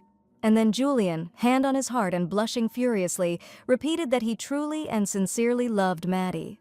When the old woman asked how long this had been going on, the Duke replied that he'd fallen in love the moment he first met her. Embarrassed, he explained that he saw her playing poker in a bar and fell instantly, but Lady Alma thought it was ridiculous. Julian countered that the woman simply couldn't imagine how nimble Maddie's fingers were and how she raked in the cash. According to him, that side of her was unbelievably captivating. Lady Alma, though, thought the Duke was talking like a total gambling addict. She honestly couldn't figure out what he saw in Maddie Ulikian. He tried to convince the old woman that Maddie had a killer smile, and no one could even touch her beauty. The woman reminded the young man about his fiancé's awful scars, but he replied that there was beauty in that too, showing how tough her life had been. Maddie's not a thug, she's just resourceful, and she's not a gambling addict. She's just good at competitions, and all of that makes her strong. According to Ulikian, he misses the girl like crazy when she's not around. Every second without her feels like a loss, and he wants her to relax with him after everything she's been through. When the Duke said it hurt him to think he wasn't good enough for Maddie, Lady Alma cut him off. Declaring that she understood everything now, the heroine laughed as she pulled the old woman's mask off her face. Shedding her disguise, she said his answers were so perfect, it was like he'd prepped for an interview. Ulikian stood opposite her, eyes wide and jaw dropped in shock. He reminded Maddie she promised to introduce him to Lady Alma, and she winked, saying she already had. The Duke couldn't believe this girl had tricked him again and took off after her. Once in a room with walls covered in paintings, he asked, "What is this place?" Stopping in front of a portrait of Lady Alma and her husband, Maddie said they were in Henderson's studio. After a moment's thought, Julian remembered who they were talking about. Henderson was a famous artist whose work still sold for insane amounts at auctions. The Duke looked around, asking if they were really in the studio of the Henderson, who died a few years back. Maddie smiled and explained that the artist never died because he never existed. It was just a persona Knox played. Julian couldn't believe that all these paintings were done by that ginger kid, but the heroine declared that Knox didn't have enough imagination for it, and she was the one who painted them. The Duke couldn't figure out why a girl with her talent needed to resort to scams.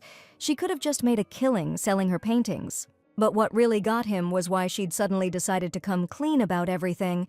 Throwing off the old woman's robe, Maddie replied that sometimes she's Lady Alma and sometimes she's Baron Ponsot. Sometimes she's a hunchback selling flowers, and sometimes she's a gypsy wandering the world.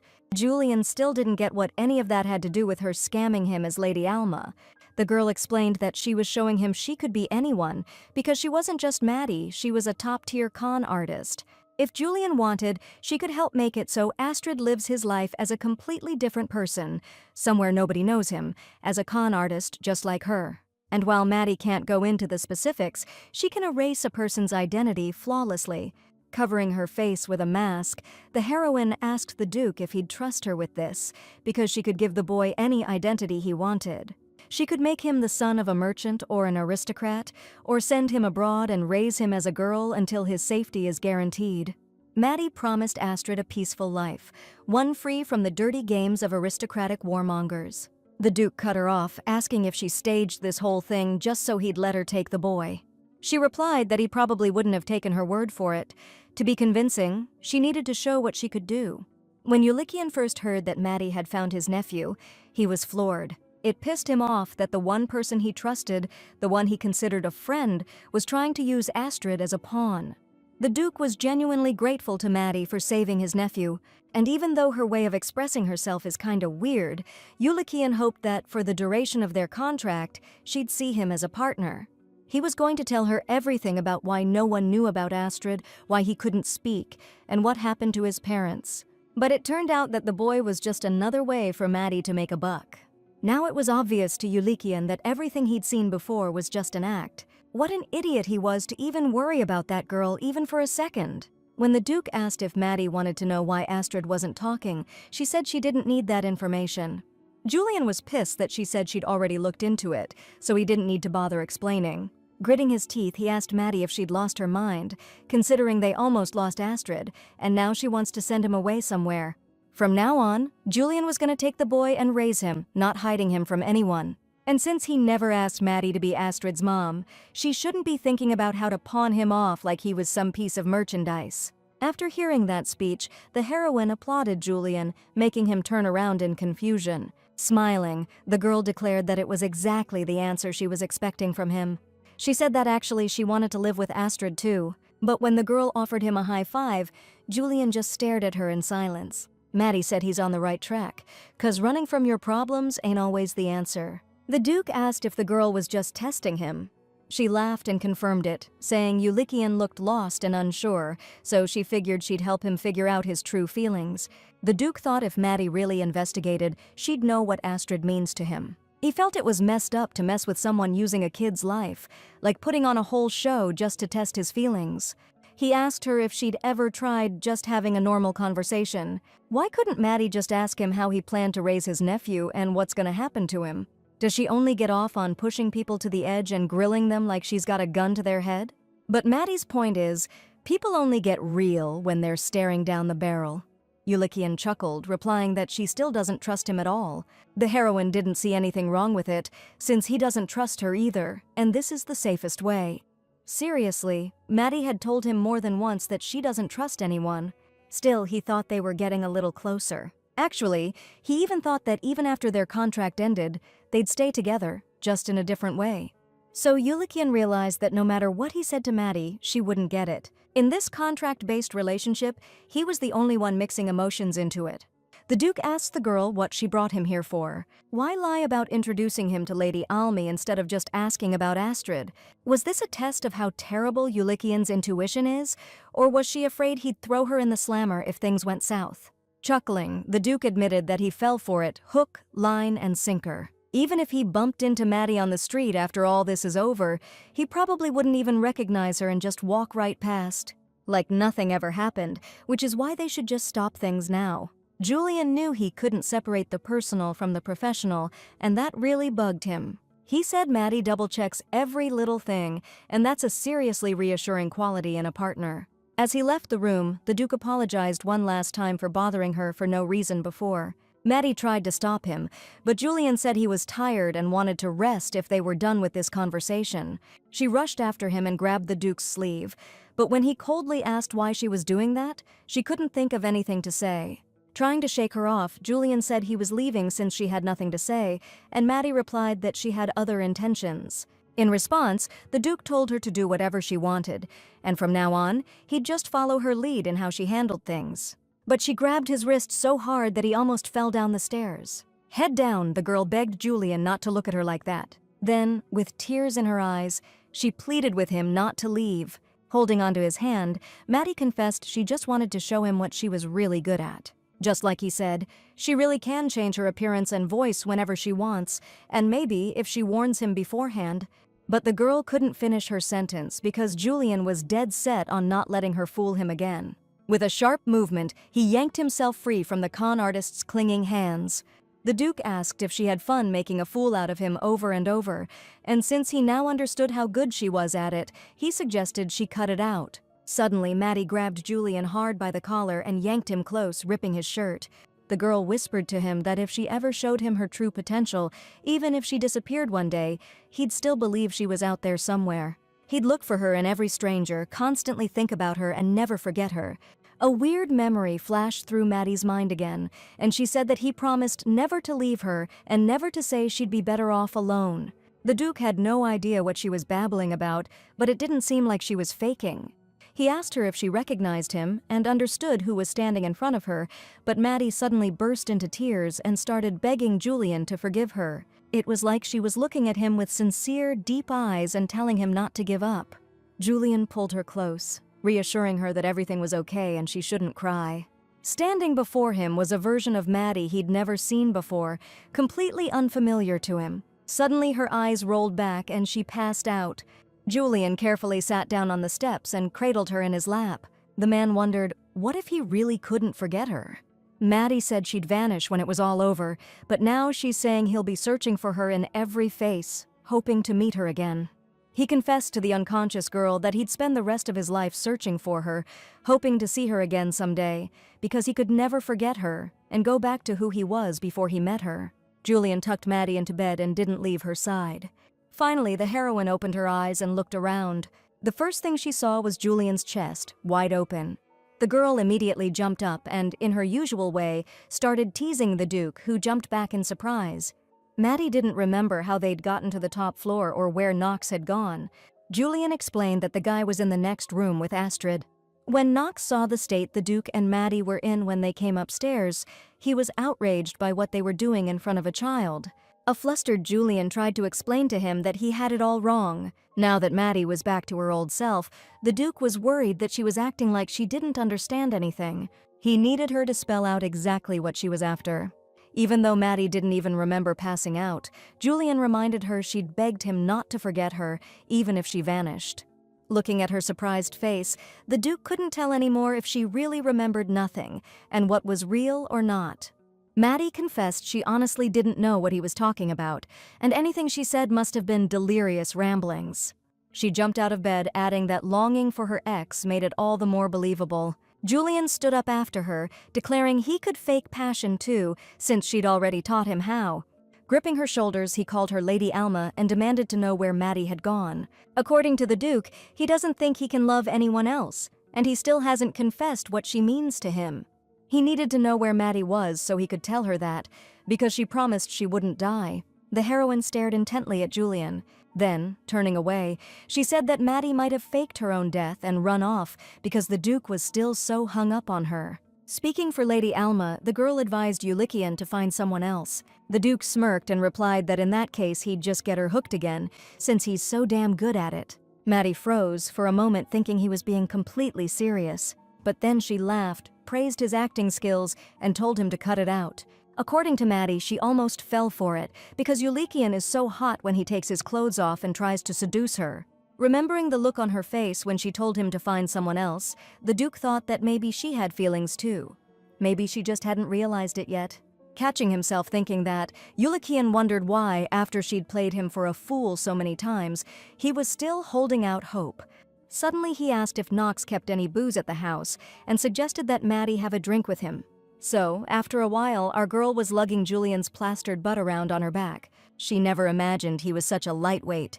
The Duke was trying to blame the rum for being too strong, and was all, "How are you not even buzzed, Maddie?" But for a girl who usually only gets tipsy after 3 bottles, those half bottles they split meant absolutely nothing.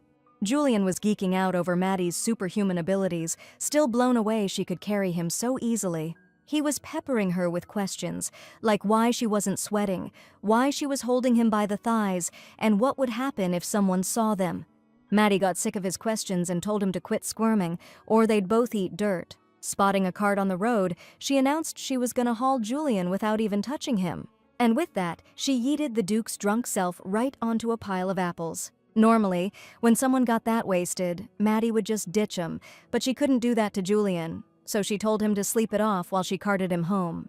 When he heard about the house, the Duke asked what they were going to do about Astrid. Maddie reminded Julian that he still hadn't figured out how to explain the kid's appearance, and he started thinking. The Duke decided to announce that Astrid was Lavidia's son and he'd adopted him, but she immediately shot that down. No one would buy it, they'd just think he was a love child. She shoved Julian to get him to lie down already, but he grabbed her and pulled her close. Holding Maddie tight, he suggested announcing that Astrid was their son, making the marriage thing even easier. She called him a drunken idiot, then suddenly realized it wasn't such a bad idea after all. If Crocton knows about Astrid, that means the Emperor knows too, so hiding the kid is pointless now. So all that's left is to hide the kid's real identity from the people who don't know. Maddie huffed, annoyed. She was just planning on being a crazy duchess, and now she has to change her plans for Astrid. Crocton can't take the blame for losing the kid, which means he'll pin it all on the Harvin gang. Even if he tries to find Astrid, Vinyl won't suspect a thing unless Julian rats him out himself. Maddie was lost in thought about what they'd have to do to make Crocton believe it's the Duke's kid. But her thoughts were cut short when Julian suddenly asked her to stop doing that. Without opening his eyes, he promised Maddie he'd tell her everything, but until then, she shouldn't be grabbing him like that. Julian kept rambling, afraid someone might see her touching his body. The heroine, as if entranced, began to caress him exactly as he described. The Duke was going on about what would happen if they were seen, since they were out in public, and Maddie was leaning in closer. Julian's lips reached for the girl. He confessed that all of this was new to him, and talked about how they'd get married and raise the child together. Maddie leaned over the Duke and whispered that things weren't what they seemed. Because Julian was lying there hugging a pumpkin and pressing it close, he was kissing an apple, promising to try his best for the time they had left together. The Duke kept rambling, begging Maddie not to handle everything herself, but to keep him in the loop. Suddenly, he jumped up and grabbed her by the shoulders. He practically threw Maddie into the carriage, telling her they'd be moving together from now on. Julian's lips moved closer to hers like he was about to kiss her. But before they could touch, the Duke passed out again and fell right on top of her. In that moment, Maddie was surprised to feel like she was getting palpitations, just like Julian had been. 2 days later, Crocton received a letter from the Duke. In it, Julian asked his friend to visit, because he wanted to tell him something about his bride-to-be. Crocton angrily crumpled the letter in his fist, furious that the Duke had finally lost it. After all, marriage is just a business arrangement, and Julian's acting like this over some nobody. Maybe the Duke focuses on the small stuff because he doesn't think he can achieve anything bigger. He's always looked out for the little guy, the underdog. That went for stray puppies, birds with busted wings, even flowers that were on their last legs. And eventually, Vinyl himself, who Julian met on the street in the winter when he was just a little kid. He ran up to Crocton, freaking out because the kid was barely dressed for the cold and standing barefoot on the frozen ground. When he found out he was a servant of the Sorbianica family, Julian lost his cool, ranting about how they treated people. He rushed over to the boy and threw his coat around him. Julian felt so bad for the kid, who was obviously his age, that he hugged him to keep him from freezing so bad. But for some reason, instead of gratitude, Crocton felt nothing but pure hatred towards the boy. Even though his own parents sold him to the Sorbianica family, he never complained about his life. Crocton stoically endured the pain, the insults, the humiliation, and even accepted them as his due. And it went on like that until the kid met Ulikian and realized just how pathetic he was. On the 3rd day after Crocton got the crap beat out of him, without even a sip of water, Ulikian showed up. He apologized for acting like a total idiot and not thinking things through. To get back in his good graces, Ulikian offered the kid a spot in his castle, to live with him from then on. Crocton thought he was a two-faced jerk who knew the punching bag had no choice. He either had to keep taking the beatings, or become Ulikian's so-called friend. After Prince Haldan died, his son was kicked out of the palace. And even after his mother's death in equally shady circumstances, Ulikian didn't seem to give a damn about himself. He acted like none of it was messing him up inside and asked his friend how his night training was going, all smiles. When Crocton passed his exams, Ulikian gave him an awesome sword. Even after Vinyl left the duchy with his new title, the Duke kept babying him like he was still some pathetic nobody. One day, with tears in his eyes, Julian begged his friend to take care of Astrid and hide her somewhere no one could find her. He claimed he couldn't trust anyone else in the whole damn world. Crocton agreed to the request, but deep down he felt like Julian's lackey, stuck cleaning up his messes. Vinyl thought he was a nasty bastard who never considered he might be a burden to anyone, always basking in the sunlight, never knowing what it's like to be in the shadows. And that's when Crocton saw Julian afraid of losing someone for the first time, and for some reason, he found it deeply satisfying. Crocton rented a house and hired a nanny for the kid, like the Duke asked, then went straight to the Emperor. He revealed that one member of that family had survived and promised to watch over them until His Majesty gave the order for further action. Crocton swore allegiance to the Emperor, and it was the first path he'd ever chosen for himself in his worthless life. From then on, he became the Emperor's spy, propping up his power. When Crocton walked out of the palace, he felt like the shackles had been broken. His steps were firmer, and it was easier to breathe. And he absolutely couldn't let Astrid get away. When Crocton arrived at Julian's, he announced that he wanted to personally share that he was now certain about his decision to marry. Then the Duke took his bride's hands and confessed that he also had something to tell her. Julian stated that there was a child in his family he was responsible for and asked Maddie to raise his nephew with him. Crockton's jaw dropped in surprise, not believing what was happening. Still, he hoped that this girl, no matter how blindly in love she was, wouldn't agree to raise someone else's kid she just found out about. To Crockton's delight, the girl pulled away from Julian, who was apologizing and begging her to accept him as he was. But then Maddie suddenly threw herself into the Duke's arms and declared that she didn't care, and for his love, she'd do anything. Crockton just stood there, stunned, watching them coo at each other, all lovey-dovey and dreaming about their future together.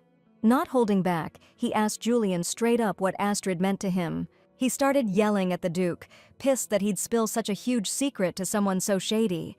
Crockton was trying everything he could to get through to Julian, telling him he was screwing up big time, not even thinking about the kid. But the Duke shot back, saying that this was his way of showing how much Maddie meant to him. Crockton kept pushing, telling Julian he couldn't do this and needed to get his head on straight. The Duke just said he'd decided to trust Maddie, and Crockton needed to trust him on this one. Shaking Crockton's hand off, he added that he'd believed in his friend since they were kids and wanted to keep doing so.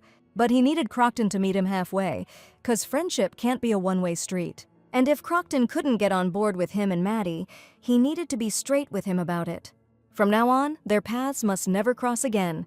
Crockton froze, staring into Julian's hate-filled eyes. Suddenly, it seemed like the Duke knew about his betrayal. Could Julian somehow know about Astrid's disappearance? But he wouldn't be so calm if he did. So maybe he took the kid himself. Crockton couldn't believe it. Maybe Julian's just so whipped by that woman that he's suddenly doing crazy stuff. For 10 years, the Duke trusted Crockton implicitly, and now he's acting like this. Maybe he was just using him as a pawn all along, hiding behind friendship, but that didn't bother Vinyl. He never considered Julian a friend anyway. Forcing a smile, he asked the Duke how he could even think such a thing. Crockton wasn't about to let Julian go. He still had things to squeeze out of him, so he started playing it off like he was just worried about his buddy. He said Julian shouldn't have spilled the beans so carelessly, but the Duke just smiled and said there was no going back now. After that, Crockton announced he'd go get Astrid himself. He told Julian and Maddie to stay put in the castle to avoid any unnecessary gossip. Congratulating them on their decision, Crockton headed for the door, promising to be back soon. The second he was out the door, his smile vanished. He needed to find that kid ASAP. He'd already figured out where Harvin's gang was hiding out, and he was planning to head there tonight. Maddie watched from the window as Crockton climbed into his carriage. She told the Duke about it and complimented him on how well he played his part. Before Crockton even arrived at the duchy, the heroine told Julian to listen to her carefully. Deep down, she knew the Duke still held on to the hope that his friend was genuine. So, she decided to teach him how to spot a liar, telling him to memorize everything she was about to say. First off, when someone's lying, their eyes dart around, and they use their hands a lot, instinctively grabbing at thin air. Liars also tend to fidget or bounce their leg, since they can't control the parts of their body furthest from their brain. And when they feel like they're about to be exposed, they get angry, but try to act like they're totally chill. After Crockton left, Ulikian finally realized he really was just a pawn in the game of someone he thought was a friend. To calm him down, Maddie said that if you don't expect anything from people, you can't be disappointed. The Duke seemed way more upset than she thought he'd be. Any other time, she wouldn't have missed the chance to crack a few sarcastic jokes about it. But Ulikian looked so bummed out that she got seriously worried and started fussing around him, trying to cheer him up. The Duke covered his face, hoping Maddie wouldn't notice he was trying to hide his laughter. Because right then, she looked like a puppy that needed to go potty and was begging to be let outside. Meanwhile, the heroine was racking her brain, trying to figure out how to support Ulikian, maybe suggesting he stick around or get him a drink. But since his drinking skills were less than stellar, she immediately scrapped that idea. Just then, Maddie noticed Ulikian was smiling. Crossing her arms, she huffed that she couldn't work with someone so mentally unstable.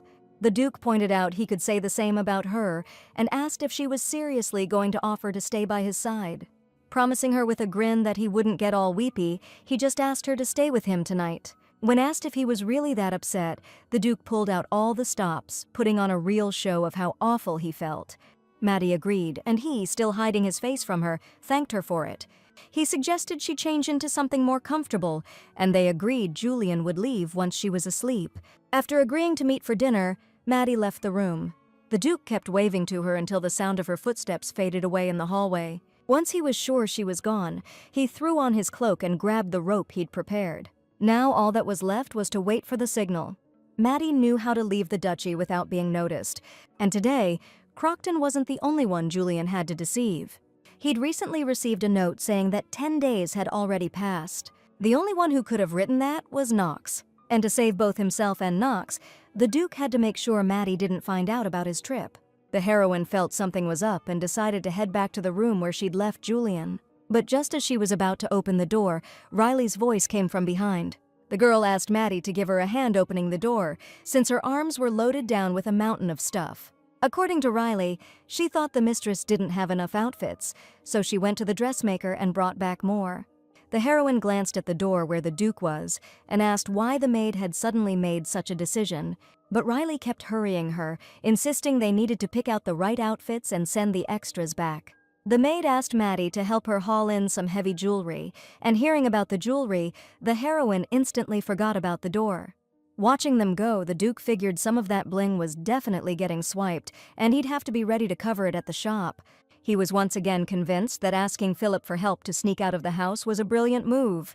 Maddie asked Riley what kind of jewelry she'd brought, and she replied that the boxes held sapphires, diamonds, and pearls.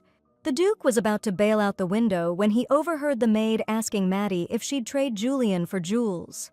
The heroine asked if the girl was talking about a hypothetical abduction scenario involving the Duke. Riley wanted to know what Maddie would do if Julian got snatched, and they offered a ton of bling in exchange. The Duke's heart skipped a beat when he heard the girl say, without hesitation, that she'd rescue him. But then she added, laughing, that Julian himself would reward her in that case, so she'd win twice over. But Riley was sure the girl just wanted to save the Duke. After jumping out the window, the man thought that he would never allow himself to be kidnapped. Sometime later, Julian entered the house that was already familiar to him. There, Knox greeted him joyfully, dressed in a dress for some reason. He grabbed the Duke's hand, and he recoiled sharply, not understanding what was happening. Knox explained that he was just pretending to be a woman today, and had only just gotten back, so he only had time to take off his coat and wig. The guy suggested the Duke take a seat and start from when Maddie first showed up in town. But Julian first asked Knox to take off that dress, and Knox joked that His Grace already had Maddie. The guy said his sister always acted like someone was after her. Julian didn't get what that could mean, if she was never wanted by the law. According to Knox, that was the weird thing. She often scammed nobles out of their cash and lived large, but sometimes she'd freak out and seem totally unstable. Remembering Maddie's recent meltdown, the Duke figured that might be one of those episodes. Pulling a piece of paper from under the corset, Knox said that even though she acts all sweet, this girl's got a dark side, but she's also surprisingly caring. He said Maddie's always been like that, and they need to find out what happened in her life before they met. Julian admitted he hadn't ruled out the possibility she was some kind of problem child, which really surprised Knox. The guy was genuinely confused how you could think that about your fiancée and still plan to marry her. Julian explained it by saying he loved Maddie and was trying to brace himself for the worst he could learn about her because he didn't want to lose her. Knox pointed out the Duke was talking all romantic, like they weren't just acting like a bunch of crazies in someone else's house.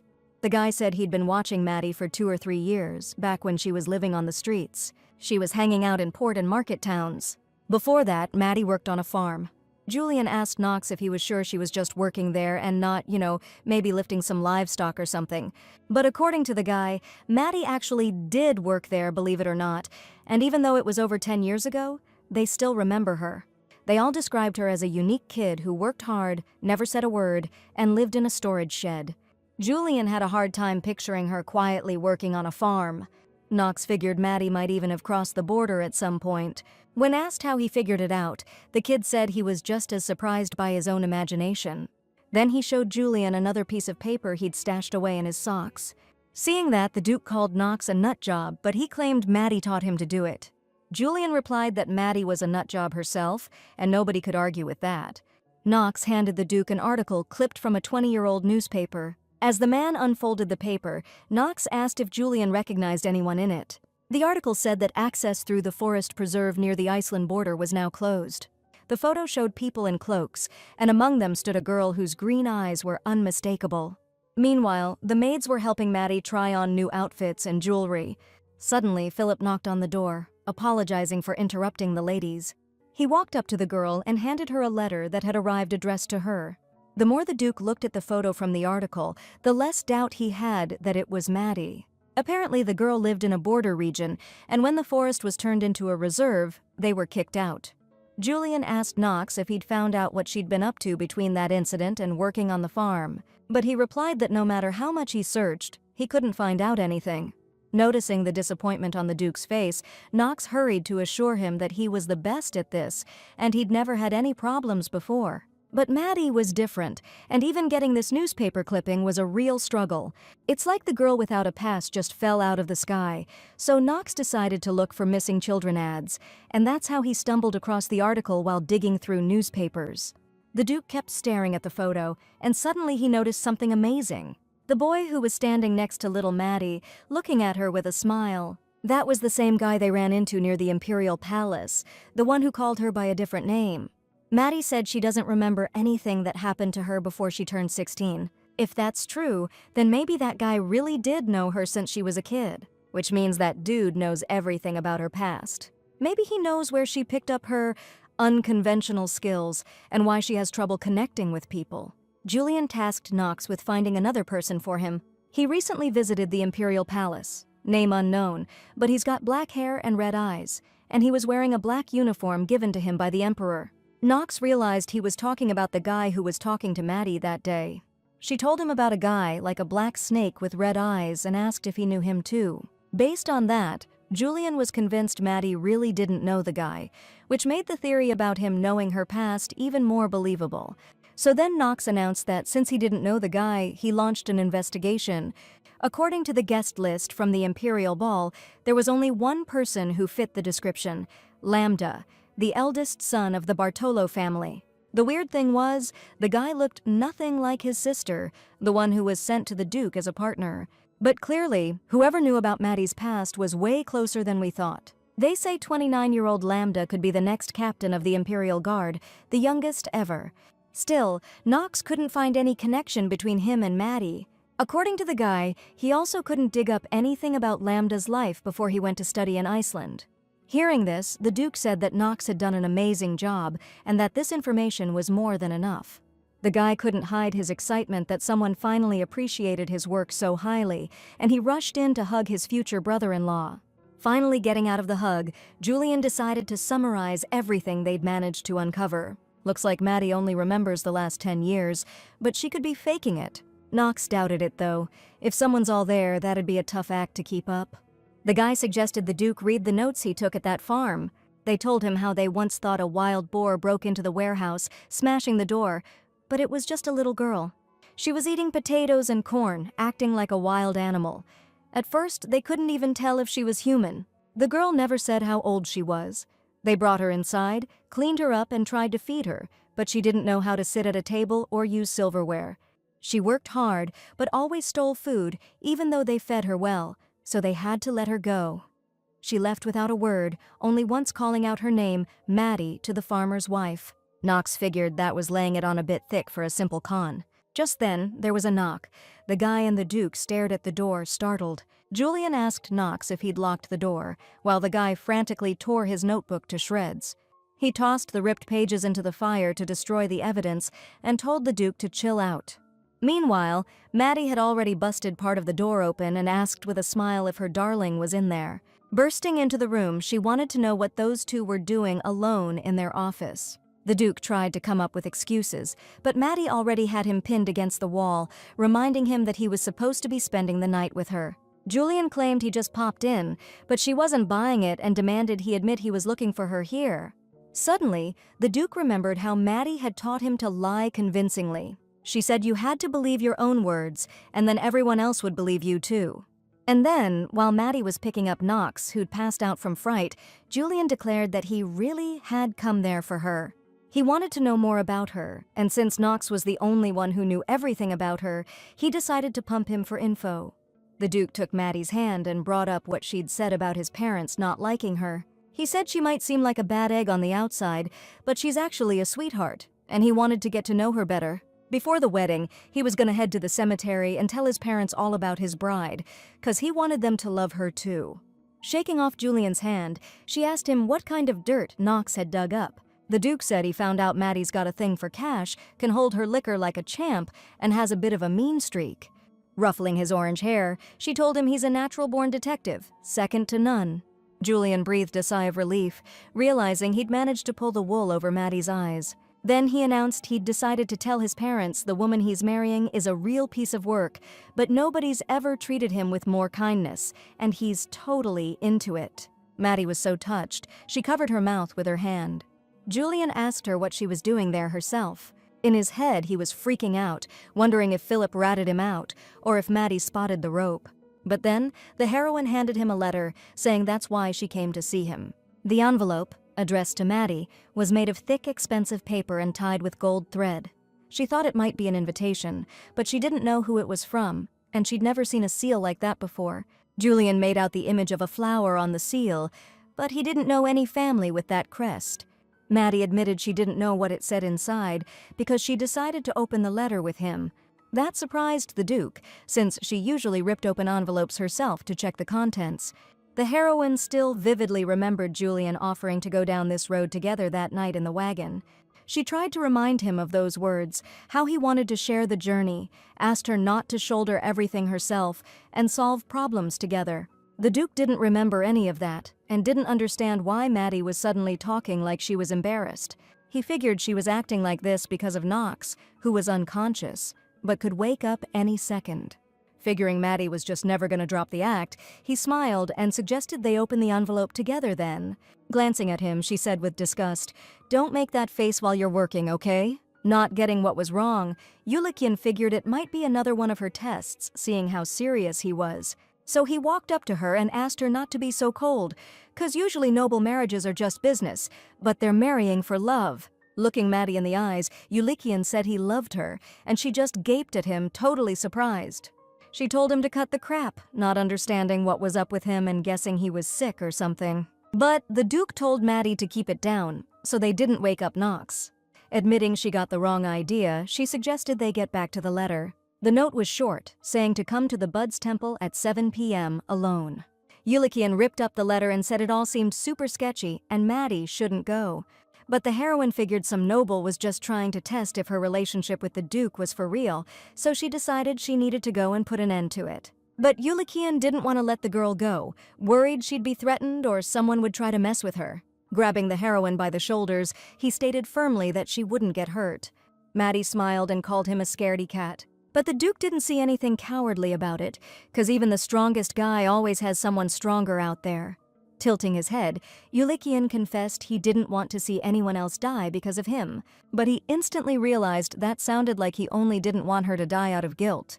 He reached for Maddie and said that wasn't what he meant at all, but the girl stated firmly that nothing like that was gonna happen. Smiling, she assured him she wasn't gonna die, 'cause that's exactly why they got engaged. Yulikian didn't get how she could accept an invite from someone unknown, but the heroine replied that she'd figure out who sent it when she got there. Tossing aside her cloak to reveal a gorgeous new dress, Maddie declared she'd keep her promise and stay by his side until he fell asleep, so he should wait patiently for her in bed. The Duke was surprised she was already dressed to go out, but she explained she'd just left the house in what she was trying on. Pulling on the cloak Knox had just taken off, Maddie told Julian to hurry home, since the neighborhood got dangerous after dark. The Duke stopped her and offered to at least walk her to the gate. She looked at him, surprised, and asked why he was being so difficult today. She added that he was really sweet, and they'd have a lot of fun together after the wedding, then headed out the door. Julian still didn't get why she even came if she was just going to make all the decisions herself again. Sitting in the carriage, Maddie put on her high heels and jewelry. The image of Julian looking upset kept replaying in her head, and she smiled, thinking about how kind he was. He plays the poor, broken guy, but he's out there spending his own cash on drinks and who knows what else. He burns the midnight oil crunching numbers just to keep his lands running right. I bet if he had to choose between his own life and his people's, he'd pick them without a second thought. More than anything, Julian is terrified of innocent people getting hurt. And even though Maddie couldn't remember much about herself, she knew they were worlds apart. He's a freaking saint, no matter what anyone says. And she came from a place where God is totally absent. The heroine remembered that something was always hunting her, and there was something she was chasing after too. She hated some people and she missed others like crazy. Maddie also remembered that in the end she just gave up. Her earliest memory was waking up in the middle of a wide-open plain, covered in blood. Looking up at the blue sky, she couldn't help but think that there was no God. Maybe that's why she sometimes had those weird dreams where God had abandoned everyone, and she quietly begged for death. And sometimes Maddie dreamed she was dying, and then a light would appear. A man with silver hair would ask what she wanted to do when she got out of there and wake her from death. She wondered if it was God, but dismissed the idea, figuring if he existed, the world wouldn't be so messed up and unfair. Since the dream repeated itself a bunch of times, Maddie realized she was from there, and her home was where God wasn't welcome. No matter how much poisonous stuff she ate, her body wouldn't die, and for the girl, that was the best proof of her transgression. She saw herself as a creature created by someone for a specific purpose, not a human being. Maybe the guy from her dream made her this way and wiped all her memories. Maddie had been searching for information for over a decade, but she still hadn't found anything. However, one thing was certain. The man who first called her Maddie was no longer among the living. The carriage stopped at the address written in the letter, and our girl headed towards the entrance. The guard stopped her and demanded to see her invitation. Our girl threw up her hands and said her fiancé tore up her invitation, telling her not to go to places like this without him. She suggested the guards go inside and ask the organizer if Maddie was on the list. Hearing the name without a title, the guards laughed in the street urchin's face and asked if she even knew where she was. Telling her she didn't belong there, they shoved Maddie and told her to get lost. Without losing her cool, our girl asked if the soldiers were prepared to answer for turning away guests on their own authority. But the guards wouldn't let the girl pass. She showed up without servants or an escort, wearing a fancy dress to look important. Maddie asked the guy if he really thought a beggar could afford a dress like this, but he raised his hand at her. Suddenly, a woman appeared from behind the gates, her face hidden by a dark veil, and stopped the rude guard who dared to treat her dear guest that way. She invited Maddie into the estate, and Maddie, thanking the lady, followed her. On the way, the woman apologized again for her guards, but our girl smiled and said it was no problem, no need to apologize. After all, they were just doing their job, and she showed up uninvited, so their reaction was pretty normal. Noticing the woman's reaction to her words, Maddie figured it must be some kind of secret meeting. Since everyone was so surprised, she didn't have an invitation. Pulling out the salvaged piece of the letter, our girl showed it to the lady and explained how her fiancé tore it up, not wanting her to come here. The woman called the girl's fiancé a real piece of work and confirmed that it was their invitation, even though she didn't know who exactly sent it. After that, she apologized one more time for the rudeness shown. Maddie thought this lady was the very picture of grace and decided to use her as inspiration next time she had to play an aristocrat. Still, the heroine felt a weird pressure coming from the woman, even though she couldn't see her face. It wasn't the authority you'd expect from a noble, but a pressure you just couldn't fight. Once in the garden, Maddie looked around and was surprised to find that only women were invited, even though the Duke feared it was a trap. Walking past the tables, the heroine overheard everyone discussing her background and complaining about how she dared show up. Suddenly, the girl spotted a familiar face among the guests, Charlotte sitting there glaring at her. Noticing this, the heroine chuckled, cause this setup was way too clumsy, and Bartolo was obviously surprised Maddie showed up 2 hours early. The heroine greeted Charlotte, but she pulled her hat down to hide her face. Then Maddie waved to everyone and introduced herself as the Grand Duke's fiancée, and only then did the hostess realize who she was with. Suddenly, Charlotte jumped up from the table and started accusing the girl of having the nerve to address ladies of higher status first. She was laying into Maddie, saying she was late and made a huge scene when she arrived. Looking around, the girl demanded to know who had invited this person to the party. Maddie scoffed, annoyed, because she knew Charlotte had invited her and was just putting on an act. The girl kept demanding the uninvited guest be kicked out, but a woman with a veil stopped her. The lady took off her hat and declared that they couldn't just throw someone out after they'd arrived. She, the host of this gathering and the Empress, had given her permission, and she ordered Charlotte to stop causing a ruckus. Maddie stared, stunned at Her Majesty, who was offering her a seat beside her. Knowing she couldn't miss this opportunity, our girl turned to the Empress and took her hand. Dropping to her knees, Maddie declared that their meeting was clearly fate and begged her to hand over the Grand Duke. Her Majesty was totally confused because the Duke didn't belong to her, so she couldn't just give him away. Maddie bowed, introduced herself, and explained that she was engaged to Yulikian Kun Londres. And since Her Majesty was a relative of the Duke, the girl hoped she would bless their marriage. The Empress replied that she understood Maddie, but nevertheless she doubted her husband would accept this marriage even with her blessing. Suddenly, a woman's voice came from behind, outraged by the girl's audacity in deciding to ask the Empress herself for a blessing.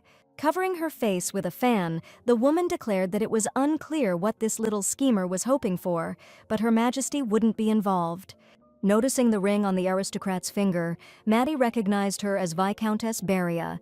Rumor had it that Viscount Comfene Beria had recently spent his estate's 3-year budget on his wife, all for a special cut of those high-quality rubies brought to Londres a couple of months ago. The heroine imagined the outrage this caused among the residents of the Viscount's lands, and so she decided to teach the woman a lesson. Greeting the Viscountess, Maddie asked why she was so sure of Her Majesty's refusal, and did she really think the Empress didn't have the power to help this marriage along. The woman jumped up, trying to convince Her Majesty it wasn't like that at all, and she never even considered such a thing. Glaring at Maddie, the Viscountess stormed towards her. Reaching the girl, she slapped her hard, outraged that some chick would dare slander her like that. A ringing silence fell over the garden. Maddie glanced at Charlotte and realized she wasn't surprised by any of this. Turning to the Viscountess, she suggested they talk in private. Hearing this from a low-born nobody who, she claimed, wouldn't even be hired as a servant, the woman raised her hand to strike her again. Maddie stared intently at the Viscountess, silently promising to personally bury her if she dared try that again. But the Empress intervened in the chaos, furious at the scene they were making. She declared that she could scold the girl herself if she felt she had been disrespectful. The Viscountess tried to make excuses, but the Empress declared the meeting over, saying the noise was giving her a headache. Her Majesty felt bad cutting things short like that, especially since so many guests had traveled so far. Since Countess Catherine would be hosting the next gathering, she asked her to pick a book and send out the invitations. Maddie wondered, are all these ladies really getting together just to talk about books? It's more like a meeting of a small but powerful clique, with the Empress calling the shots. The books were clearly just for show. I mean, there were so few of them, and they were all just etiquette manuals people read before getting hitched. Even a quick glance made it obvious that almost all the ladies were already married, so there was no point in them reading that book. The Empress was about to leave when Maddie, after apologizing, asked who had chosen today's book. Smiling, she said that the textbook was like it was made just for her and asked for more recommendations like it. The main character had heard the Empress described as a quiet and calm woman. Looks like she probably figured out what was going on and just wanted to wrap things up fast. After a pause, the Empress said it was Lady Charlotte's recommendation. There was no doubt about it now. This whole meeting was a setup orchestrated by Bartolo. Charlotte, with a smug grin, suggested Maddie take one copy, since she doesn't know anything about etiquette and could use the help. One after another, the other girls started laughing and offering the heroine their copies too, so she could really get the hang of things. Charlotte declared that even a whole wagon load of books wouldn't be enough for someone who's always been a freeloader. Maddie realized just how much influence the Bartolo family had, backing the Emperor, if everyone else was agreeing with this little brat. But they went too far in front of the Empress, and Her Majesty, unable to stand it, told them to knock it off. Promising Maddie she'd invite her next time, she said it was time for the girl to leave. But the heroine knew that the Empress, who clearly loves order, wasn't likely to invite someone whose very presence causes such a ruckus. Maddie, calling their bluff, asked Her Majesty to personally invite her to avoid any further misunderstandings. The girl added that she'd be waiting, and felt the stunned stares of everyone around her. Charlotte was the first to lose it. Then the Viscountess jumped in, calling Maddie insane and claiming a commoner would only bring shame to the event. While they all shouted over each other about how this girl didn't know her place and dared to talk back to the Empress, the protagonists silently thought they were the ones acting that way. Clutching her head, Her Majesty ordered everyone to shut it down. She asked them not to be so harsh and reminded them that, despite her low status, this girl would soon be the Grand Duke's wife. Countess Catherine stepped forward and proposed a test to make sure Maddie was worthy of their society. She said it would only be fair. The Empress thought for a moment and supported the idea, stating that if the girl passed the test, there would be no more objections. She volunteered to ask Maddie a question first, mentioning she usually ate fried trout every morning this time of year. But this year, the Empress broke with tradition, and the question was, why'd she do that? Everyone around them watched, confused, not seeing how there could be any logical reason for that decision. Charlotte smirked, figuring the Empress wanted to get rid of Maddie too. The heroine thought hard, since she had to answer a vague question about personal preferences. Honestly, at first glance, it might seem like the Empress